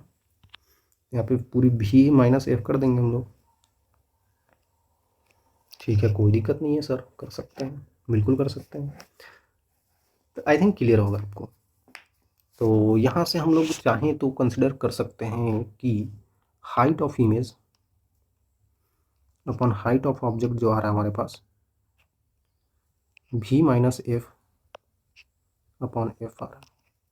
क्या मैं सही हूँ, नहीं सही हूँ, गलत हूँ, क्योंकि हाइट ऑफ इमेज नीचे की तरफ है तो हाइट ऑफ इमेज नेगेटिव लेना पड़ेगा भाई, बिल्कुल गलती नहीं करना है बच्चों। तो यहाँ पे ये चीज़ नहीं आएगा तो क्या आएगा सर, उल्टा हो जाएगा, मतलब कि एफ माइनस भी अपॉन एफ हो जाएगा, ठीक है। तो इसको ऐसे भी लिख सकते हैं, height of image upon height of object को, जो कि किसके बराबर होता है, मैग्नीफिकेशन के बराबर होता है, तो मैग्नीफिकेशन ये भी हो सकता है, ठीक है। तो एक और तरीके से भी ला सकते हैं चाहे तो हम एक और तरीके से भी ला सकते हैं, जैसे कि ये जो आपको दे रखा है, अगर यहाँ से हम अगर अगर हम यहाँ से एक और चीज़ कंसिडर करें बच्चों, तो आपको बहुत इंपॉर्टेंट सी बात पता चलेगी, क्योंकि आप यहाँ पे देख सकते हैं height of image upon height of object क्या आया है, F minus we upon F आया है। Height of image upon height of object को ही तो हम लोग वी अपॉन यू बोल रहे हैं, equal to F minus we upon F. अगर हम चाहें तो गुना कर सकते हैं, वी अपॉन यू जो आया है हमारे पास 1 माइनस वी अपॉन एफ हो जाएगा, सभी तरफ अगर मल्टीप्लाई कर दे 1 अपॉन वी से,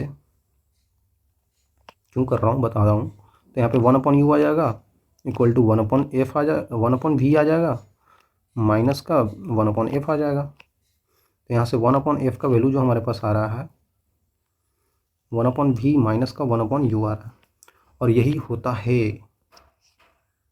क्या होता है, ये होता है लेंस फार्मूला।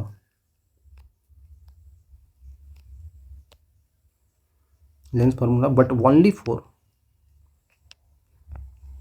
थिन लेंसेज, ठीक है। अब ज़्यादा थिक लेंस होगा तो वहाँ पे मत लगाइएगा, थिन लेंसेज के लिए क्यों सर, भाई मैंने यहाँ पे एक चीज़ लिया है, आप समझ पा रहे हैं देखिए यहाँ पे जो लाइट रे आती है, ये जो लाइट रे यहाँ से आती है ऐसे करके, यहाँ पे रिफ्रैक्ट होती है एक बार भाई, उसके बाद फिर यहाँ पे आती है, यहाँ पे भी एक बार रिफ्रैक्ट होती है, ठीक है। तो जब रिफ्रैक्ट हो रही है ना, तो हमने जो हाइट लिया है ना, वो एज्यूम करके ये वाली हाइट होती है, जो हम लोग ये ट्रायंगल ले रहे हैं, जो हम ये लोग ट्रायंगल ले रहे हैं, तो यहाँ पे ये वाली ले रहे हैं ना, समझ रहे हैं ना, सेम मीडियम में। लेकिन अगर लेंस यहाँ पे पतली हो जाए, बिल्कुल पतली सी लेंस, तब जाकर ये ऑब्जेक्ट की हाइट और ये वाली लेंथ बराबर हो जाएगी, क्योंकि अभी ऑब्जेक्ट की हाइट ये वाली है और हम ये वाली कंसिडर कर रहे हैं, है ना, हम ये वाली ले रहे हैं, तो उसके लिए लेंस को थीन होना पड़ेगा, तो थीन होगा तभी हम ये चीज़ अप्लाई कर पाएंगे, और आपके सिलेबस में यही थीन वाला ही रहता है। इसको हम चाहें तो एक और तरीके से कल बताएंगे आपको, वहाँ पे भी हम इस फार्मूले को ला सकते हैं लेंस मेकर फार्मूला का यूज़ करके, तो वो अभी मैं नहीं बता रहा, ठीक है। लेंस मेकर फार्मूला हम लोग कल डिस्कस कर लेंगे, उससे भी ये आ जाएगा, और वहाँ पे हम लोग बिल्कुल वैसे ही देखेंगे जैसे हम लोग spherical refraction through the spherical surface देख रहे थे, वैसे ही यहाँ वहाँ पे देखेंगे तो आएगा आंसर, ठीक है। अभी के लिए तो हम लोग मैग्नीफिकेशन की फार्मूला ही देख रहे हैं तो मैग्नीफिकेशन में ये आप देख लिए, इसका एक और टर्म में भी ला सकते हैं हम लोग, इसको एक और टर्म में भी हम लोग ला सकते हैं, कौन सा टर्म में, भी को यू में बदल के, ठीक है, वी को यू में बदल के भी हम लोग मैग्नीफिकेशन ला सकते हैं, कैसे, ऐसे, कि अगर देखा जाए तो हमारे को पता है कि अगर हमको वी अपॉन यू को मैग्नीफिकेशन ही बोल रहे हैं तो इसको हम लोग चेंज कर सकते हैं बच्चों, इसको हम लोग बदल सकते हैं। Magnification equal to v upon u होता है, और हमें ये चीज़ पता है कि मैग्नीफिकेशन का वैल्यू क्या आ रहा था, F minus we upon F आ रहा था। ठीक है, तो हम अब यहाँ पे यूज़ करेंगे वी के जगह पे एफ माइनस वी के जगह पे m times of u use करेंगे डिवाइडेड बाय एफ यूज करेंगे। तो यहाँ से आप लोग निकाल सकते हैं किसका वैल्यू, एम का वैल्यू। तो एम का वैल्यू क्या हो जाएगा बच्चों, देखिए ध्यान से, m times of F equal to F minus का एम यू हो जाएगा। यहाँ से आप लोग देख सकते हैं कि एफ का वैल्यू क्या हो जाएगा बच्चों, अगर मैं इसको इधर ले जाऊँ तो M times of U equal to F into one minus one upon M आ जाएगा। एक सेकेंड, हमको तो एम का ही वैल्यू निकालना है ना, हम इसको क्यों निकाल रहा हूँ। एम कॉमन आ जाएगा तो एफ प्लस का यू आ जाएगा इक्वल टू एफ आ जाएगा। तो यहाँ से मैग्नीफिकेशन का एक और फॉर्मूला आ जाता है, F upon F plus u. ठीक है, तो ये भी हम लोग यूज कर सकते हैं। ठीक है, मैग्नीफिकेशन का ये भी फार्मूला है। तो अब आपके पास मैग्नीफिकेशन के दो दो फार्मूले आ गए। मतलब मैग्नीफिकेशन बेसिकली अगर मैं लिखना चाहूँ लेटरल मैग्नीफिकेशन, तो हमारे पास हो जाता है वी अपॉन यू, वही होता है height of image upon height of object, वही होता है F minus we upon F, वही होता है F upon F plus u. ठीक है, ये सब चीज़ें हैं बच्चों। ठीक है, मैग्नीफिकेशन का यूनिट कुछ नहीं होता है, यूनिटलेस डायमेंशनलेस होता है, unitless and dimensionless.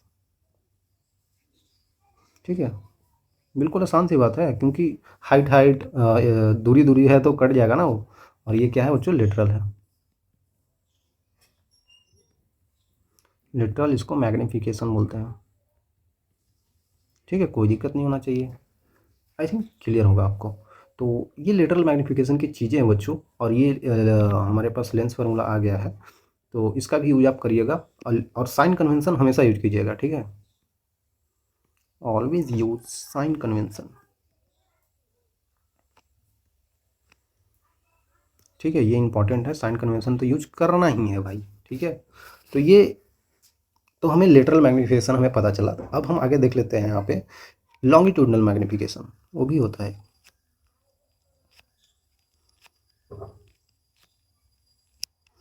Longitudinal magnification भी मैंने बताया था जब मिरर पढ़ा रहा था। मिरर से आप रिलेट कीजिए बच्चों, बिल्कुल तभी समझ में आएगा, नहीं तो फिर कन्फ्यूजन हो जाएगा। यहाँ वहाँ में थोड़ी सी चेंज है, क्योंकि वहाँ पे माइनस का भी अपन यू आया था, यहाँ पे प्लस का भी अपन यू आया, तो थोड़ी सी चीज़ें बदली बदली लगेगी, सेम भी लग सकती है लेकिन सेम नहीं है। ठीक है, तो हम यहाँ पे देख लेते हैं। तो इसको हम लोग एम एल से डिनोट करते हैं। तो ये क्या होता है, इसको इस तरीके से समझ सकते हैं आप लोग कि अगर हम लोग कोई यहाँ पे अगर लेंस ले लिया है, कॉन्वेक्स लेंस, और अगर ये कोई एक्सिस है, तो आपको ये चीज़ समझना पड़ेगा कि अगर यहाँ पे एफ है, ये 2f है, इधर ये f है, इधर ये 2f है। तो अगर हमने कोई भी यहाँ पे अगर हमने रख दिया है ऑब्जेक्ट को इस तरीके से, ठीक है, ऑब्जेक्ट ये u1 दूरी पे, ये u2 दूरी पे है, तो इसकी इमेज कहीं पे यहाँ पे बनती है बच्चों। कैसे मैं बनाऊँ, यहाँ पे बना देता हूँ कि उल्टा बनती है ना,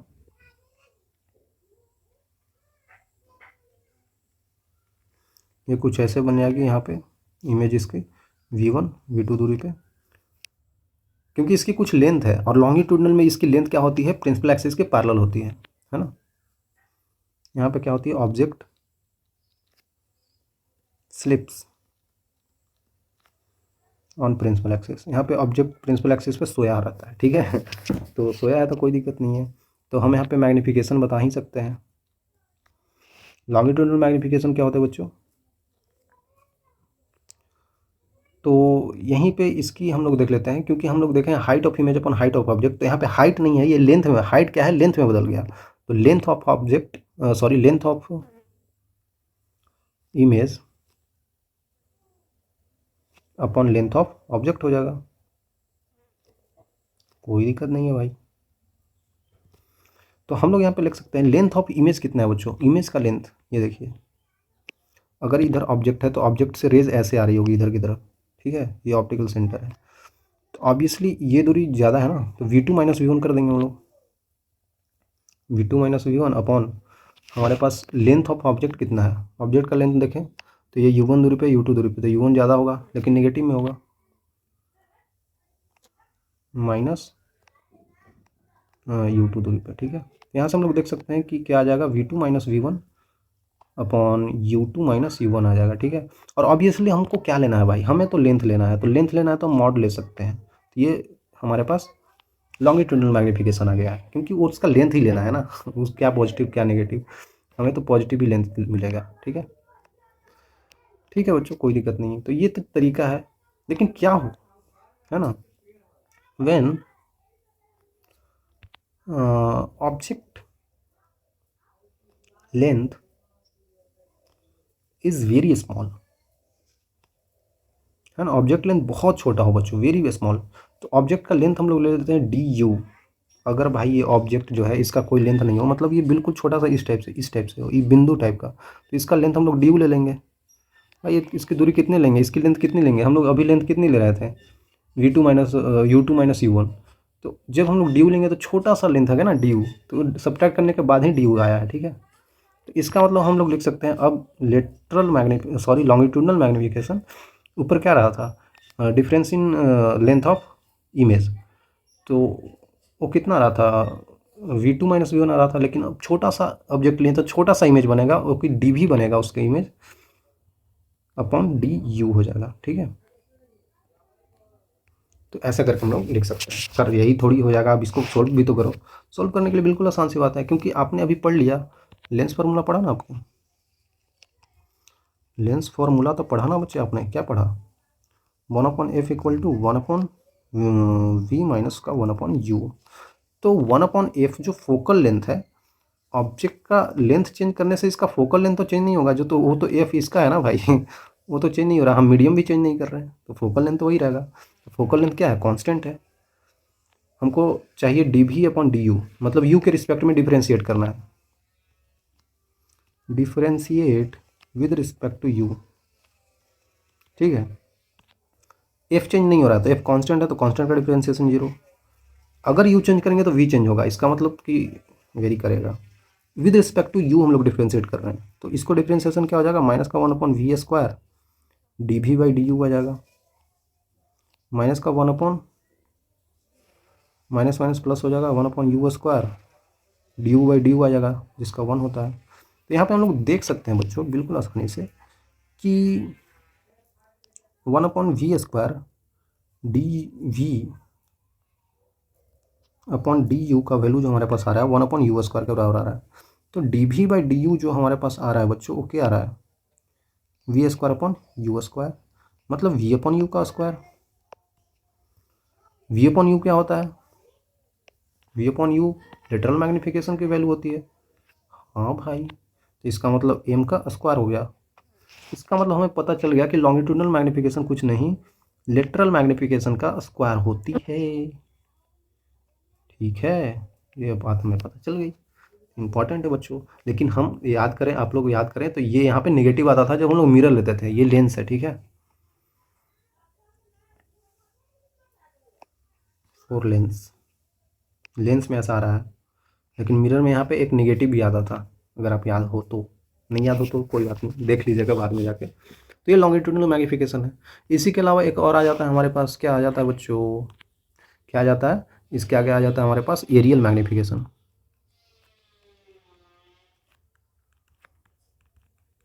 एरियल मैग्नीफिकेशन को हम लोग क्या करते हैं, ए से रिप्रेजेंट कर देते हैं। ये कुछ नहीं है, बहुत आसान है बच्चों। अगर हम लोग एक लेंस बना लें इस टाइप से, अगर हम लोग प्रिंसिपल एक्सिस बना लिए, तो आपको एक एरिया दे दिया है, मतलब कुछ एरिया जो होता है इस टाइप से दे दिया है, कुछ रेक्टेंगुलर टाइप का।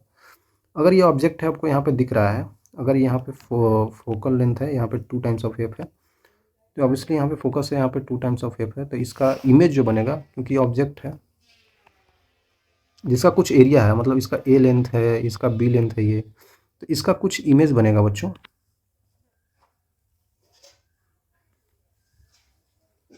ठीक है, इस टाइप से।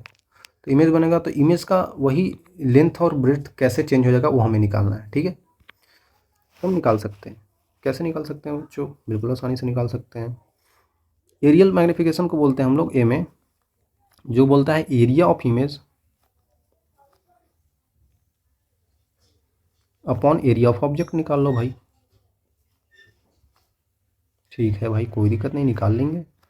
तो इसको करने के लिए क्या चाहिए आपको? एरिया ऑफ इमेज मतलब कि area of image upon area of object है। तो इमेज का एरिया में नहीं पता, ऑब्जेक्ट का एरिया पता है। एरिया ऑफ ऑब्जेक्ट देखें तो लेंथ इंटू ब्रेथ कर देंगे, ए बी आ जाएगा। अब भाई यहाँ पे हमको निकालना पड़ेगा बच्चों। ये अगर लेंस देखें ध्यान से, तो अगर यहाँ पे प्रिंसिपल एक्सिस है तो ये डिस्टेंस तो प्रिंसिपल एक्सिस से ऊपर ही है, ये डिस्टेंस प्रिंसिपल एक्सिस के नीचे है, ये इधर है, ये इधर है। मतलब ये बिल्कुल इस टाइप से रखा गया। अगर ये प्रिंसिपल एक्सिस है तो ये हमारा ये सरफेस है, मतलब ये हमारे पास कुछ एरिया है। तो ये एरिया का हर एक कोना इस प्रिंसिपल एक्सिस के परपेंडिकुलर है भाई। ये जो प्रिंसिपल एक्सिस ऐसे जा रही है, इसका हर एक अगर हम लोग एरिया देखें तो ये ऊपर जा रहा है लेंथ, ये नीचे इधर इधर। तो प्रिंसिपल एक्सिस से तो परपेंडिकुलर ही है। और हमारे को पता है लेंस क्या ऐसे होता है, लेंस तो भाई पूरा सर्कुलर टाइप का हो जाता है ना। तो वो पूरा सर्कुलर टाइप का है, और यहाँ पे एरिया जो हम लोग ले रहे हैं, एरिया भी का भी लेंथ हमेशा प्रिंसिपल एक्सिस के परपेंडिकुलर है। तो अगर प्रिंसिपल एक्सिस के परपेंडिकुलर लेंथ है तो वो तो लेटरल मैग्नीफिकेशन हो गया भाई। तो उसका जो इमेज बनता है वो क्या बनता है? हम लोग पढ़े हैं लेटरल मैग्नीफिकेशन बराबर height of image upon height of object. हाँ सर, यही तो पढ़े हैं हम लोग, कोई दिक्कत नहीं है। तो अगर आपको पता है हाइट ऑफ ऑब्जेक्ट क्या है, अगर हम लोग हाइट ऑफ ऑब्जेक्ट यहाँ से देखें तो ये ऊपर कुछ दूरी है, नीचे कुछ दूरी है, ये सब हाइट ही तो है, ये सब हाइट ही तो है बच्चों। तो ये अगर हम पूरा हाइट ले लें तो मान लेते हैं पूरा हाइट बी है इसका। तो यहाँ से आप देख सकते हैं अगर हाइट ऑफ ऑब्जेक्ट को क्या हो जाए, बी हो जाए, तो मैग्नीफिकेशन क्या हो जाएगा, height of image upon height of object B हो जाएगा। अगर हाइट ऑफ ऑब्जेक्ट हमारे पास क्या हो जाए, ए हो जाए, तो यहाँ पे मैग्नीफिकेशन क्या हो जाएगा, हाइट ऑफ इमेज अपॉन ए हो जाएगा। तो यहाँ पे इमेज का हम लोग हाइट निकाल सकते हैं, जो कि एम टाइम्स ऑफ बी आ जाएगा। यहाँ पे इमेज का हाइट निकाल सकते हैं, एम टाइम्स ऑफ ए हो जाएगा। कब? जब हाइट ऑफ ऑब्जेक्ट मतलब कि ये वाली हम लोग ले रहे हैं, तो उसी तरीके से हर एक आएगा, हर एक आएगा। तो हमें तो बस एरिया से मतलब है। तो अगर हमको लेंथ का पता चल गया, फाइनल इमेज, लेंथ का फाइनल इमेज पता चल गया, और अगर हमको ब्रेड्थ का फाइनल इमेज पता चल गया, अच्छा सॉरी ये वाली है, ठीक है। तो हमको पता चल जाएगा एरिया क्या है। हमको तो बस लेंथ और ब्रेड्थ से मतलब है, तो ये तो पता चल ही गया। सिंपल सी बात है भाई। तो एरिया ऑफ इमेज क्या हो जाएगा, क्योंकि ये कितना हो गया, एम टाइम्स ऑफ ए हो गया, और ये एम टाइम्स ऑफ बी हो गया। M times of A into m times of B हो जाएगा। नीचे क्या हो जाएगा, ए इंटू बी हो जाएगा। ये भी कट जाएगा, तो फिर से मैग्नीफिकेशन जो एरियल आएगा हमारे पास, एम स्क्वायर आ जाएगा। बिल्कुल सिंपल सी तो है, ठीक है। तो हम लोग एरियल मैग्नीफिकेशन को इस तरीके से भी रिप्रेजेंट कर सकते हैं, और बिल्कुल वैसा ही आ गया जो हमारे पास लॉन्गिट्यूडनल आया था। तो लेंसेज के केस में सेम आ जाता है, ठीक है। मैं फिर से बोल रहा हूँ, ये लेंसेज के लिए है। क्लियर होना चाहिए भाई ठीक है, आई थिंक क्लियर होना चाहिए। मिरर में भी यही आता था, सेम आता था। अब आप क्या कीजिएगा, इसको देखने के बाद एक बार मिरर को भी देख लीजिएगा, सब कुछ क्लियर हो जाएगा, ठीक है। तो चलिए आगे चलते हैं। अच्छा, आगे हम लोग आ गए, तो आगे हम लोग एक चीज़ बताने वाले हैं बच्चों, कि हम अगर सोल्व कर रहे हैं चीज़ों को तो समझना तो पड़ेगा ना भाई। चीज़ों को सोल्व कर रहे हैं तो समझना तो पड़ेगा कि हम लोग इसको रे डायग्राम को समझते हैं बच्चों। रे डायाग्राम ऑफ फोर लेंसेज। तो लेंसेज में ये कौन सा लेंस है, कॉन्वेक्स है। कॉन्वेक्स लेंस के लिए हम लोग अगर देखने वाले हैं बच्चों कि रे डायग्राम कैसे बनाएं, तो आप बिल्कुल ईजी तरीके से इसको देख सकते हैं, जो कि सबको पता भी होगा। पहले केस हम लोग क्या लेते हैं बच्चों, जल्दी जल्दी से केस कर लेते हैं भाई, कि इसमें टाइम नहीं लगाना है। ये देखिए इस टाइप से हमने बना दिया, ठीक है। इसमें भी इस टाइप से मैंने बना दिया। तो पहली केस में हम लोग लेते हैं क्या, जब इमेज क्या हो, यू क्या हो, इन्फिनिटी पे हो, मतलब माइनस इन्फिनिटी पे ले सकता हूँ। तो इसका इमेज कहाँ पे बनता है, सर बना के दिखाओ ना। बना के ही तो दिखा रहा हूँ बच्चों, इन्फिनिटी पे है। ऑब्जेक्ट इन्फिनिटी से रेज पैरेलल आती है, पैरेलल टू प्रिंसिपल एक्सिस, ठीक है, पैरेलल टू प्रिंसिपल एक्सिस, ठीक है। तो जब rays parallel to principal axis आ रही है और लेंस से रिफ्रैक्ट होती है, मैंने बताया था कैसे 2 बारी रिफ्लेक्शन होती है, तो अब यहाँ पे दिखा नहीं सकता हूँ मैं, अब क्या ही दिखाऊँ यहाँ पे कि 2 बार ऐसा करके रिफ्लेक्शन करना है। हम लोग डायरेक्टली ऐसे कर देते हैं और देखा जाए तो ये रेज जो का करती है बच्चों, यहाँ पे मैच करती है, ठीक है।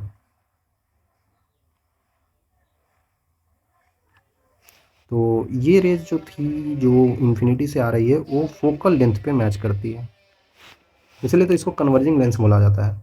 तो ऑब्वियसली अगर माइनस इन्फिनिटी से रेज आ रही है तो यहाँ पे प्लस का फोकल लेंथ पे मैच कर रही है भाई, ठीक है। आई थिंक क्लियर होगा बच्चों। तो यहाँ पे कैसी इमेज बनेगी भाई, तो इमेज जो बनेगी बच्चों कैसी बनेगी, ऑब्वियसली अगर यहाँ पे देख सकते हैं डॉटेड से नहीं मिलाया गया है, ज़बरदस्ती नहीं मिलाया गया है, तो रियल इमेज ही बनेगा ना भाई, रियल इमेज बनेगा। रियल और हम लोग इन्वर्टेड भी बोल सकते हैं,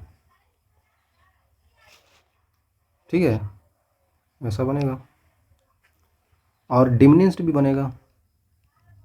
डिमिनिस्ड मतलब छोटा सा, बहुत छोटा सा भाई, छोटा ही तो बनेगा, बिल्कुल सब यहीं पे मैच कर गया तो छोटा सा इमेज बनेगा, ठीक है। डिमिनिश बनेगा, डिमिनिश मतलब छोटा सा इमेज। तो इसके लिए मैग्नीफिकेशन क्या होता है, मैग्नीफिकेशन क्या होता है इसके लिए, तो मैग्नीफिकेशन का वैल्यू होता है height of image upon height of object. तो आप देख सकते हैं कि हाइट ऑफ इमेज बहुत छोटा है, तो मैग्नीफिकेशन का वैल्यू लेस देन 1 होगा, ठीक है। क्लियर होना चाहिए। ये इस तरीके से अगर मैग्नीफिकेशन लिखना आपको नहीं आता है तो बच्चों मैं क्या मैं बता दूँ आपको, चलिए मैं बता ही देता हूँ, क्योंकि ये आपको अगर परेशान करेगा तो फिर दिक्कत होगा ना, इसके लिए मैं क्या करता हूँ आपको मैं बता देता हूँ। मैं एक एक पेज ऐड करके और आपको मैं अच्छे तरीके से बता देता हूँ कि भाई आपको परेशानी नहीं हो कभी मैग्नीफिकेशन में। देखिए मैग्नीफिकेशन जो हम लोग लेटरल लेते थे, मैग्नीफिकेशन जो हम लोग लेते हैं बच्चों वो तो ठीक है, ये हम लेते हैं, लेटरल नहीं लेते हैं, जो कि आपको पता है height of image upon height of object आया था, है ना। Height of image upon height of object, वही भी अपॉन यू भी आया था। अब बात ये है कि मैग्नीफिकेशन का वैल्यू क्या होता है ना, समझिएगा। मैग्नीफिकेशन का वैल्यू 2 होती है, या तो ये नेगेटिव हो सकता है या तो ये पॉजिटिव हो सकता है। मैग्नीफिकेशन का वैल्यू यहाँ पे 3 हो सकती है, किस में 3 सर, अरे इसी में भाई, मैं बस केस लेके बता रहा हूँ। मैग्नीफिकेशन का वैल्यू हो सकता है लेस देन 1 आ जाए, मैग्नीफिकेशन का वैल्यू हो सकता है 1 आ जाए, मैग्नीफिकेशन का हो सकता है वैल्यू ग्रेटर देन 1 आ जाए, ठीक है। अगर मैग्नीफिकेशन का वैल्यू नेगेटिव आ रहा है तो इसका मतलब है कि जो इमेज बना है वो बना है रियल इन्वर्टेड बना है, ठीक है। और अगर मैग्नीफिकेशन का वैल्यू पॉजिटिव आता है तो इसका मतलब होता है कि वर्चुअल इमेज बना है, वर्चुअल एंड इरेक्ट, इरेक्ट मतलब कि सीधा इमेज, ठीक है। और इसका मतलब क्या है, एम का वैल्यू लेस देन है, मतलब कि छोटा इमेज, छोटा बना है, डिमिनिश बना है, तो हाइट ऑफ इमेज क्या हो जाएगा, छोटा होगा हाइट ऑफ ऑब्जेक्ट से। एम का वैल्यू 1 है, मतलब कि हाइट ऑफ इमेज और हाइट ऑफ ऑब्जेक्ट बिल्कुल सेम है। एम का वैल्यू ग्रेटर देन 1 है, तो इसका मतलब कि हाइट ऑफ इमेज ज़्यादा बड़ा है हाइट ऑफ ऑब्जेक्ट से। तो ये सब चीज़ें आपको समझ के चलना पड़ेगा, ये सब चीज़ों को पढ़ने आना चाहिए, ठीक है। यहाँ से तो डिसाइड हो जाएगा कि कितना साइज है इमेज का, और यहाँ से डिसाइड हो जाएगा कि इमेज जो है वो वर्चुअल बन रहा है या फिर रियल बन रहा है, ठीक है। पॉजिटिव आ रहा है तो वो रियल वर्चुअल होगा, और निगेटिव आ रहा है तो रियल होगा। और ये हम लोग बेसिकली वहाँ भी यूज करते थे यार क्या बोलते हैं, मिरर में भी यूज करते थे। तो ये इस चीज़ को हम लोग दोनों जगह यूज करते हैं, और जो कि आसान सी बात है। तो मैं वही तो बोल रहा था, यहाँ पे मैग्नीफिकेशन का वैल्यू लेस देन 1 आया है, क्योंकि यहाँ पे डिमिनिश छोटा सा इमेज बना है ना, इसीलिए। और ऑब्वियसली बात है मैग्नीफिकेशन का वैल्यू यहाँ पे जो आ रहा है वो नेगेटिव आ रहा है, इसीलिए हमरे को यहाँ पे क्या मिल रहा है, रियल एंड इन्वर्टेड इमेज। और मैग्नीफिकेशन का वैल्यू नेगेटिव कैसे मिल रहा है सर, भाई मैग्नीफिकेशन लेंस में क्या पढ़ा है हमने, वी अपॉन यू पढ़ा है। तो ऑब्वियसली यहाँ से हम लोग ऑप्टिकल सेंटर से जाएँ, ऑप्टिकल सेंटर से, तो वी कहाँ पे है, पॉजिटिव में है, यू कहाँ पे है, इधर से इधर आ रहे हैं, माइनस का इन्फिनिटी है सर, नेगेटिव तो आ रहा है साइन, तो इसीलिए तो रियल एंड इन्वर्टेड बना है, ठीक है। तो ये सब चीज़ें सब क्लियर होनी चाहिए भाई, छोटी छोटी चीज़ें, लेकिन समझ में आना चाहिए भाई। दूसरी केस क्या होती है, जब अगर देखा जाए तो हम यहाँ पे देखें तो इसको थोड़ा सा क्या, थोड़ा सा इधर कर देते हैं, समझिएगा। इसका फोकस हमारे को यहाँ पे दे रखा है, इसको इधर का फोकस इधर 2 टाइम्स ऑफ एफ वाला यहाँ पे है, और इधर भी दिया होगा, इधर भी फोकस है, इधर भी 2 टाइम्स ऑफ एफ है। ठीक है सर, ठीक है, कोई दिक्कत नहीं है। अब ऑब्जेक्ट को आपने कहाँ रख दिया है? अब आपने ऑब्जेक्ट को जो रख दिया है वो कहाँ पे रख दिया है? -∞ से -2f के बीच में रख दिया है। ठीक है, मतलब कहाँ पे? मतलब इधर होगा कहीं पे। ठीक है, तो अब इससे जो रेज आएगी बच्चों, अब इससे जो रेज आएगी वो कैसे पास होगी? ऐसे आएगी। और ऑब्वियसली जो रेज आती है बच्चों पैरेलल टू प्रिंसिपल एक्सिस, वो फोकस से होकर जाती है, तो फोकस से होकर अच्छे से जाने चाहिए ना भाई। ठीक है बच्चों, आई थिंक आप समझ रहे होंगे।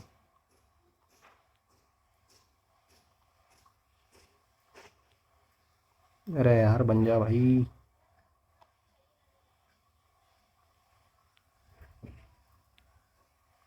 सही है आई थिंक। तो ये रेस तो चली गई, और एक और रेस हम बना देते हैं भाई, जो इसको यहाँ से जा रही होगी। बिल्कुल। तो आप देख सकते हैं बच्चों, इसका इमेज जो बन रही है हमारे पास, वो कहाँ पे बन रही है? वो यहाँ पे बन रही है। ठीक है, तो ये यहाँ पे हो जाएगा आपके पास ए बी, ये हो जाएगा ए डैश बी डैश। ठीक है, तो अगर ऑब्जेक्ट ऐसे हो तो हमारे को पता होना चाहिए कि जो इमेज बनता है वो कहाँ पे बनता है? वो बनता है आपके पास एफ और 2f के बीच में। ठीक है, एफ और 2f के बीच में बनती है, और इमेज कैसी बन रही है? उल्टा इमेज बन रही है भाई, उल्टा। ठीक है, तो हम यहाँ पे बोल सकते हैं रियल इमेज बनी है, बिल्कुल रियल बनी है ना, क्योंकि हम कहीं पे वर्चुअल डॉट डॉट का यूज नहीं कर रहे हैं। तो इमेज क्या बनी है? Real and inverted, inverted image. Sir नहीं पता चलता कैसे बनी है भाई, आप मैग्नीफिकेशन का यूज करो ना जल्दी से, आपको तो पता है मैग्नीफिकेशन जो कि क्या होता है, V/U होता है। तो आप यहाँ पे यूज करो ना, V/U होता है, मतलब कि V फाइनल इधर है पॉजिटिव में और U नेगेटिव में, तो ऑब्वियसली मैग्नीफिकेशन नेगेटिव है। नेगेटिव का मतलब वर्चुअल एंड इरेक्ट होता है, सॉरी यार, नेगेटिव का मतलब रियल एंड इन्वर्टेड होता है, जो कि मैं लिख दिया हूँ। ठीक है, और यहाँ पे देख सकते हैं कि अगर हम लोग निकालना चाहें कि हाइट ऑफ इमेज जो है, height of image upon height of object, तो मैग्नीफिकेशन का वैल्यू जो होता है बच्चों, यहाँ पे भी लेस देन 1 ही आता है ना। ऐसा कुछ बड़ा इमेज नहीं बना है, ये ज़्यादा बड़ा है इसके साइज से। ठीक है, तो इसके लिए आप देख सकते हैं डिमिनिश्ड इमेज बनता है।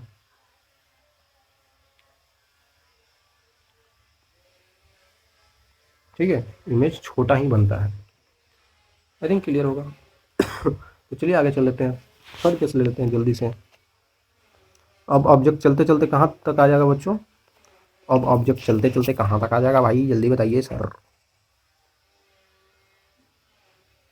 इस टाइप से, और अगला केस के लिए हम इसको इस टाइप से ले लेते हैं भाई। अगला केस में जो ऑब्जेक्ट है बच्चों, फोकस 2f और f के बीच में आ गया, सॉरी 2f पे ही आ गया। 2f पे ही आ गया ऑब्जेक्ट, u का जो वैल्यू है वो 2f पे ही है, माइनस का 2f बोल सकता हूँ। ठीक है, अगर ये हमारे पास ऑप्टिकल सेंटर है, तो इधर का जो फोकस होगा वो f इधर भी ले सकता हूँ। सर आप सेम ही ले रहे हो, क्योंकि हम बाई कॉन्वेक्स लेंस के लिए देख रहे हैं बच्चों। ठीक है, तो आप यहाँ पे ये अगर ड्रॉ कर दें इसका ऐसे इमेज, सॉरी ऑब्जेक्ट है ना, ये ऑब्जेक्ट है अगर बच्चों इस टाइप से, तो ऑब्जेक्ट से जो रेज निकलेगी वो तो पहला ऐसे आएगी और फोकस से जाएगी। कुछ ज़्यादा ही मैं कर देता हूँ। ठीक है, अब आप एक और रेज चाहें तो ले सकते हैं यहाँ से।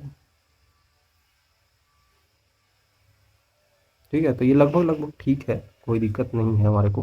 तो ये लगभग लगभग देख सकते हैं आपको बच्चों, यहाँ पे मिलती हुई दिख रही है बिल्कुल 2f पे। तो 2f पे जो होती है वो उसका इमेज 2f पे ही बनता है, तो ये जो बनेगी इमेज प्लस का 2f पे ही बन जाएगी। ठीक है, कोई दिक्कत नहीं होना चाहिए। इमेज कैसा बना है? फिर से रियल एंड इन्वर्टेड ही बना है।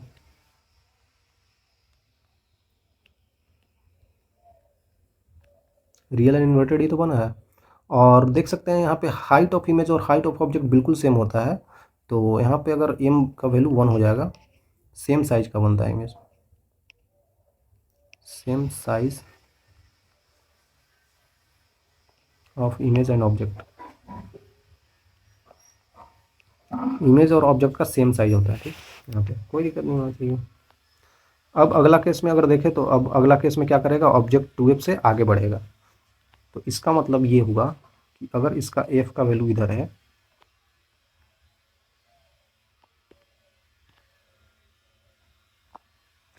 और यहाँ पे ये 2f है, तो अब 2f से ऑब्जेक्ट आगे बढ़ गया है, मतलब कि ऑब्जेक्ट कुछ यहाँ आ गया है, ठीक है। अब क्या होगा बच्चों, सिंपल सी बात है, कुछ ज़्यादा थोड़ी होगा। तो यहाँ पे मान लेते हैं इसका भी फोकस यहाँ पे है, इसका भी 2f बच्चों यहाँ पे है। तो इससे जो रेज आएगी, फिर से रेज ऐसे करके आएगी, फिर से फोकस से होकर जाएगी, और एक रेज जो इसका ऑप्टिकल सेंटर से भी होकर जाएगी, ठीक है। तो ये लगभग लगभग ये इधर मिलते हुए दिखते हैं हमें, ठीक है। ये लगभग लगभग आपको इधर दिखते हुए मिलते हुए दिखेंगे, ठीक है। तो यहाँ पे जो देख सकते हैं, अगर ये ए बी है तो ये ए डैश बी डैश जो है वो काफ़ी बड़ा बनता हुआ दिखता है, ठीक है। तो यहाँ पे जो हम लोग फोर्थ केस लिए थे, वहाँ पे बच्चों सोना नहीं है भाई, कोई सो रहा है क्या? जो यू है हमारे पास वो है -2f से f के बीच में, -f के बीच में, ठीक है। ठीक लिया है ना मैंने पीछे भी, हाँ ठीक है ठीक है। तो अब यहाँ पे v कहाँ पे बना है, ऑब्जेक्ट कहाँ पे बना है बच्चों, ये ऑब्जेक्ट का डिस्टेंस जो है वो 2f से लेके इन्फिनिटी तक बन गया पॉजिटिव में, ठीक है। तो अब हम लोग देख सकते हैं कि यहाँ पे इमेज फिर से रियल बनी है, real and inverted image. Inverted मतलब उल्टा इमेज बना है, ठीक है, नीचे की तरफ है। अब हम लोग ये भी देख सकते हैं कि जो हाइट ऑफ इमेज बड़ा है हाइट ऑफ ऑब्जेक्ट से, तो मैग्नीफिकेशन ग्रेटर देन 1 आएगा, ठीक है। पीछे मैग्नीफिकेशन लेस देन 1 आ रहा था, ठीक है, डिमिनिश बन रहा था, लेकिन अब इमेज का साइज बड़ा हो गया है, मतलब कि लार्ज इमेज बनेगा, इमेज साइज बड़ा हो गया है, ठीक है। ऐसा करके लिख सकते हैं भाई, कोई दिक्कत नहीं है। और मैग्नीफिकेशन का वैल्यू अभी भी निगेटिव ही आएगा, समझ रहे हैं, एक से बड़ा है लेकिन निगेटिव में एक से बड़ा है, चीज़ों को समझिए। मैग्नीफिकेशन इज ग्रेटर देन 1 मतलब कि ठीक है लार्ज साइज का इमेज बना है बच्चों, लेकिन निगेटिव में है भाई, यहाँ पे ध्यान देना पड़ेगा। मैग्नीफिकेशन का वैल्यू क्या है, निगेटिव है भाई। हाइट ऑफ इमेज मतलब कि ये नीचे की तरफ है तो माइनस हाइट ऑफ इमेज, और ये हाइट ऑफ ऑब्जेक्ट ऊपर की तरफ है, तो ऑब्वियसली निगेटिव है। तो निगेटिव में एक से बड़ा क्या होता है, निगेटिव भी हो एक से बड़ा भी हो तो -2 -3 -4 -5 इस टाइप का होगा, ठीक है। आ रहा है समझ में, मैं यहाँ पे गलत नहीं है भाई। आप सोचेंगे ना कि एक से बड़ा है और निगेटिव भी है, ऐसा कैसे हो सकता है, एक से बड़ा है लेकिन निगेटिव में एक से बड़ा, तो -2 -3 -4 -5 ये सब हो सकता है ना, बिल्कुल हो सकता है। तो घबराना नहीं है ये सब कि भाई कुछ गलत बता दिया मैंने, गलत नहीं बताया बच्चों। ये कौन सा केस था, फोर्थ था, ये फिफ्थ केस है बच्चों। अब क्या करेगा, ऑब्जेक्ट और पास आ जाएगा, अब ऑब्जेक्ट और पास आ जाएगा बच्चों, ठीक है ना। तो ऑब्जेक्ट यहाँ पे कितना कहाँ पे आ जाएगा, अब देखिए, अब यहाँ पे फोकस है, यहाँ पे 2f है, तो 2f के बीच में आ गया था, अब फोकस पे ही आ जाएगा।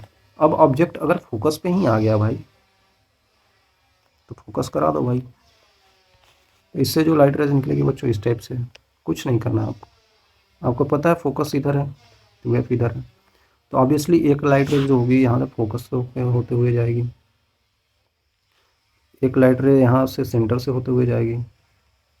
तो इसको थोड़ा सा अच्छे से बना लेते हैं, ये देखिए, ठीक है।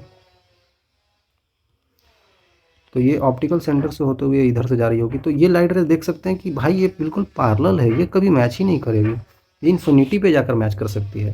तो यहाँ पे जो इमेज बनेगी वो इन्फिनिटी पे, ये तो ऑब्वियसली सबको पता होगा बच्चों, यहाँ पे माइनस कैप है, ये तो आपको सबको पता होगा, है ना। जो फोकल लेंथ पे रखा होता है ऑब्जेक्ट, उसकी इमेज इन्फिनिटी पे बनती है, और इन्फिनिटी पे बन रही है तो काफ़ी बड़ी सी इमेज बनेगी।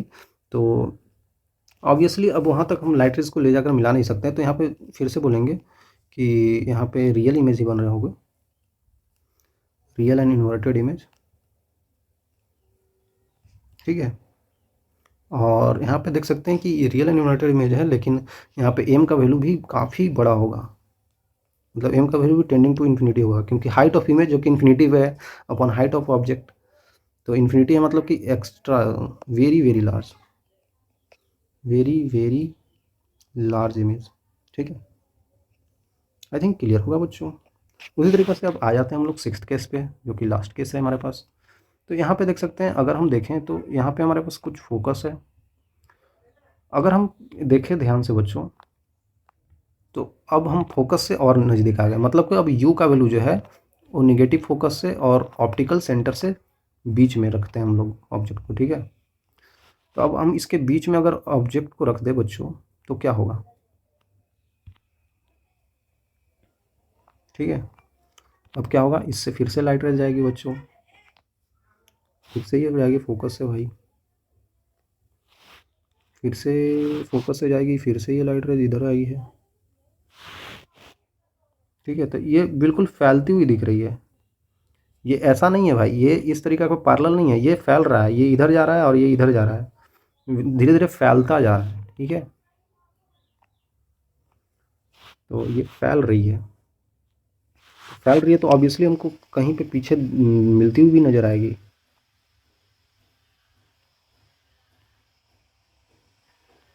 ठीक है, इस टाइप से अगर हम मिला दें,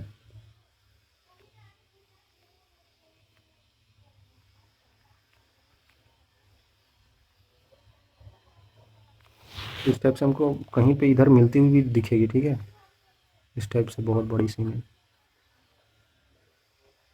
ठीक है, तो ये देख सकते हैं, अगर ये ए बी है तो यहाँ पे ए डैश बी डैश बन जाएगी, जो कि काफ़ी बड़ी सी बनेगी बच्चों, क्योंकि हम इसको छोटा थोड़ा सा कर देते हैं भाई। ठीक है बच्चों, लेकिन इसको थोड़ा सा बड़ा कर देते हैं। आई थिंक क्लियर होगा आपको। ठीक है, तो ये हमारे को यहाँ पे मिला, तो हम यहाँ पे बोल सकते हैं जो इमेज मिला है। अब यहाँ पे इमेज का फिक्स पोजीशन हम लोग नहीं बोल सकते। इमेज का जो पोजीशन होगा बच्चों, इमेज का जो पोजीशन होगा वो ज़्यादा दूर होगा यू से। ठीक है, ये हम लोग बोल सकते हैं, मतलब यू अगर यहाँ पे है तो इससे ज़्यादा दूर ही होगा। अब निगेटिव में दूर होगा ना, क्योंकि निगेटिव में है। ठीक है, तो निगेटिव में हम लोग उल्टा ही करके लिख सकते हैं, आप समझ रहे हैं ना। यहाँ से दूरी जब हम लोग ले रहे हैं तो ये नेगेटिव में बन रही है, तो वी का वैल्यू जो होगी वो निगेटिव में ज़्यादा होगी, तो वो कम ही माना जाता है ना। ठीक है, तो इस टाइप से हम लोग कर सकते हैं। अब यहाँ पे हम लोग फिक्स डिस्टेंस नहीं बता सकते कि यहाँ पे एफ है तो यहाँ पे 2f है, तो 2f से इन्फिनिटी के बीच में भाई ये इमेज इधर भी बन सकती थी अगर इसका हाइट चेंज कर दिया तो। ठीक है, तो हम यहाँ पे बोल सकते हैं कि यहाँ पे जो इमेज बनी है बच्चों, यहाँ पे जो इमेज बनी है वो वर्चुअल बनी है, वर्चुअल एंड इरेक्ट बनी है। इरेक्ट मतलब कि सीधा तो दिख रहा है इमेज, और हमको डॉटेड लाइन से मिलाना पड़ रहा है, ज़बरदस्ती मिलाना पड़ रहा है। तो मिलाने पर हमको पता चल रहा है वर्चुअल इमेज बन रहा है। और यहाँ पे एम का मैग्नीफिकेशन का वैल्यू भी ग्रेटर देन 1 आएगा। क्यों सर? क्योंकि हाइट ऑफ इमेज काफ़ी बड़ा दिख रहा है हमें, तो मैग्नीफिकेशन का वैल्यू ग्रेटर देन 1 मतलब कि इनलार्ज बनेगा, इनलार्ज इमेज बनेगा। ठीक है, कोई दिक्कत नहीं। और मैग्नीफिकेशन का वैल्यू पॉजिटिव भी दिख रहा है हमें पॉजिटिव मतलब क्या? मैग्नीफिकेशन का वैल्यू पॉजिटिव मिल रहा है, मतलब कि पॉजिटिव में ग्रेटर देन 1 है। ठीक है, पॉजिटिव में ग्रेटर देन 1 का मतलब कि 2 3 4 5 6 7 कुछ भी हो सकता है। ठीक है, तो हम इसको इस तरीके से बोल सकते हैं कि हाइट ऑफ इमेज जो कि ऑब्वियसली अब प्रिंसिपल एक्सिस तो पॉजिटिव, हाइट ऑफ ऑब्जेक्ट अब प्रिंसिपल एक्सिस का पॉजिटिव, तो पॉजिटिव पॉजिटिव तो एम का वैल्यू भी पॉजिटिव आएगा। तो ये सब चीज़ें बच्चों बताने के लिए। ठीक है, तो ये सब चीज़ समझ लीजिएगा आप, आई थिंक आप समझ भी रहे होंगे। तो अब हम यहाँ पे कॉनकेव के लिए देख लेते हैं, कॉनकेव लेंसेज के लिए देख लेते हैं बच्चों। इसमें तो 2 ही केस होता है, जिस तरीके से मिरर में 2 केस होता था। मतलब कि बहुत सिंपल सी बात है बच्चों। ये देखिए, अगर एक बार इन्फिनिटी पे कोई ऑब्जेक्ट है, पहली केस तो यही लेते हैं हम लोग। अगर कोई ऑब्जेक्ट इन्फिनिटी पे हो तो क्या करेंगे हम लोग? ये यहाँ पे अगर सेंटर ले लिया हमने, तो यहाँ से लाइट रेज भाई दूर भागती है ना,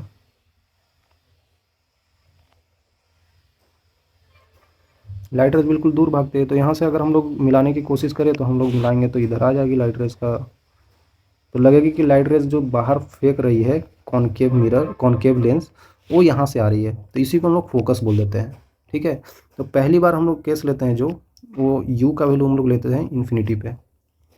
तो यहाँ पे v का वैल्यू हम लोग कहाँ पे मिलता है, माइनस का f पे ही, ठीक है, कोई दिक्कत नहीं होना चाहिए। तो इस तरीके से हम लोग लिख सकते हैं। तो यहाँ पे जो हमको मिलेगा इमेज, वो फोकस पे मिल गया और डॉटेड लाइन से मिला, मतलब कि हमें वर्चुअल इमेज मिला है, वर्चुअल एंड इरेक्ट मिलेगा, ठीक है। आप लोग ये भी चीज़ समझ सकते हैं बच्चों, वर्चुअल एंड इरेक्ट इमेज हमें मिला है, तो एम का वैल्यू यहाँ पे क्या होगा, काफ़ी फोकस पे इमेज बन रहा है तो काफ़ी छोटा सा लेस देन 1 हो जाएगा, डिमिनिश्ड बनेगा, है ना, छोटा इमेज बनेगा, ठीक है। इस तरीके से हम लोग कर सकते हैं चीज़ों को, कोई दिक्कत नहीं होना चाहिए। एक बारी इन्फिनिटी पे ले लिया तो एक बारी हम लोग ले लेते हैं कि भाई कहीं पे मान लेते हैं ना कि इसकी ऑब्जेक्ट की कहीं पे डिस्टेंस जो है वो इन्फिनिटी पे नहीं होकर किसी भी पॉइंट पे हो सकती है। मान लेते हैं इस पॉइंट पे है, इन्फिनिटी के अलावा किसी पॉइंट पे है बच्चों, तो इससे जो लाइट रेज अगर निकलेगी आप समझ सकते हैं, ऐसे जाएगी और ये भाई दूर भागेगी, ठीक है। और यहाँ पे ये ऑप्टिकल सेंटर होगा, एक लाइट रेज तो फिर नीचे भी जाएगी जो कि बिल्कुल पार हो जाती है।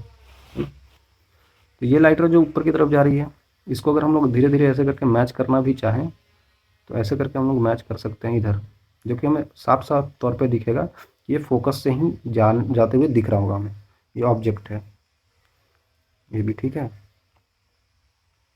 तो इसकी जो दो रेज हमने की फेंकी है ऑब्जेक्ट से, वो कहाँ पे मैच करती हुई दिखाई दे रही है, वो हमें लग रही है कि यहाँ पे मैच कर रही है, यहाँ पे, ठीक है। तो यही ऑब्जेक्ट का ही इमेज, ऑब्जेक्ट का इमेज हो जाएगा ये ए डैश बी डैश, ठीक है। तो जो कि छोटा इमेज बना है। तो दूसरे केस में हम लोग क्या लिए हैं, ऑब्जेक्ट को हम लोग कहीं पे ले लिए हैं, माइनस इन्फिनिटी से लेके ऑप्टिकल सेंटर तक कहीं पे। तो इमेज कहाँ पे बनेगा बच्चों, इमेज जो इसका बनता है वो फोकस से यहाँ तक ऑप्टिकल सेंटर तक बनता है, ठीक है। और इमेज जो बना है वो वर्चुअल बना है एंड इरेक्ट भी बना है। और एम का वैल्यू जो आप देख सकते हैं वो लेस देन 1 आएगा, क्योंकि यहाँ पे हाइट ऑफ इमेज छोटा बना है, ठीक है। और इसका मतलब क्या हुआ कि डिमिनिश्ड बनेगा, स्मॉल इमेज बोल सकता हूँ, ठीक है बच्चों। काफ़ी आसान सी चीज़ है, समझ रहे होंगे आप चीज़ों को। तो इतना चीज़ें मुझे बताना था, इसको मैं एक सिमुलेशन लाया हूँ, मैं उसके थ्रू भी आपको मैं बताना चाहता हूँ, ठीक है। आप इस सिमुलेशन को देखिए बच्चों, जो ये सिमुलेशन मैं लाया हूँ इसको समझिएगा आप बिल्कुल आसानी तरीके से। आई थिंक आपको चीज़ें सब कुछ नज़र आ रही होगी। ये हमारे को क्या दे रखा है, कॉन्वेक्स लेंस है, ये लाइट रेज इन्फिनिटी से आ रही है, जो कि यहाँ पे फोकस पे जा रही है, जो कि रियल है, जो कि मैंने सब कुछ बताया है उसी तरीके से यहाँ पे लिखा हुआ है, रियल एंड इन्वर्टेड इमेज, ठीक है, डिमनेस छोटा इमेज। अब हम लोग इन्फिनिटी से चलते चलते आ रहे हैं तो कुछ डिस्टेंस पे आ गए भाई, उसके बाद क्या होगा, एक रेज ऐसे ऐसे, तो आप समझ रहे हैं ना। जब इन्फिनिटी और यहाँ पे होता है तो ये दोनों फोकस और सेंटर ऑफ कर्वेचर के बीच में बनता है, जो कि छोटा है, डिमिनिश्ड है। हर एक केस में इसमें डिमिनिश्ड में ही बनता है। अगर 2f पे ला दिए, अगर हम यहाँ पे 2f पे ला दिए तो 2f पे ला दिए तो 2f पे ही इमेज बन जाता है। 2f से और नज़दीक ले आए तो फिर इन्फिनिटी की तरफ भागने लगता है। तो यहाँ पे, यहाँ तक तो ठीक है, यहाँ तक तो सेम साइज का बनता है, यहाँ पे सेम साइज का इमेज। लेकिन अगर इससे आगे बढ़ते हैं तो भाई ऑब्जेक्ट का इमेज मैग्नीफाइड हो जाता है, ठीक है। एफ पे है तो इन्फिनिटी पे इमेज बनेगा, highly magnified, real and inverted होगा इन्फिनिटी पे, ठीक है। अब यहाँ पे ला दिया तो यहाँ पे ला दिया तो आप समझ सकते हैं क्या होगा, देख सकते हैं, मैंने बोला ना इस इमेज इन दोनों के बीच में अगर है फोकस और ऑप्टिकल सेंटर, तो इमेज कहीं पे बन सकता है। ऑब्जेक्ट जो है फोकस और ऑप्टिकल सेंटर के बीच में है तो इमेज कहीं पे बन सकता है भाई, मैंने अभी बताया ना आपको, इसीलिए बताया था, ठीक है।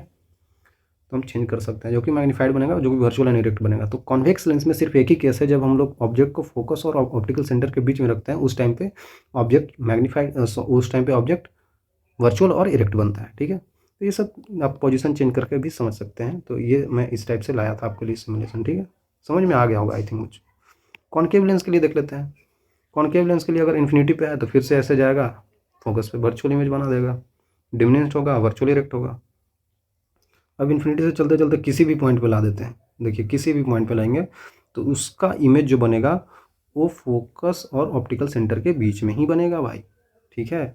लेकिन इस केस में अगर देख रहे थे हम लोग, तो इस केस में अगर ऑब्जेक्ट का डिस्टेंस चेंज करें तो इमेज कहीं पे बन जा रहा था, देख सकते हैं, वो भी मैग्नीफाइड।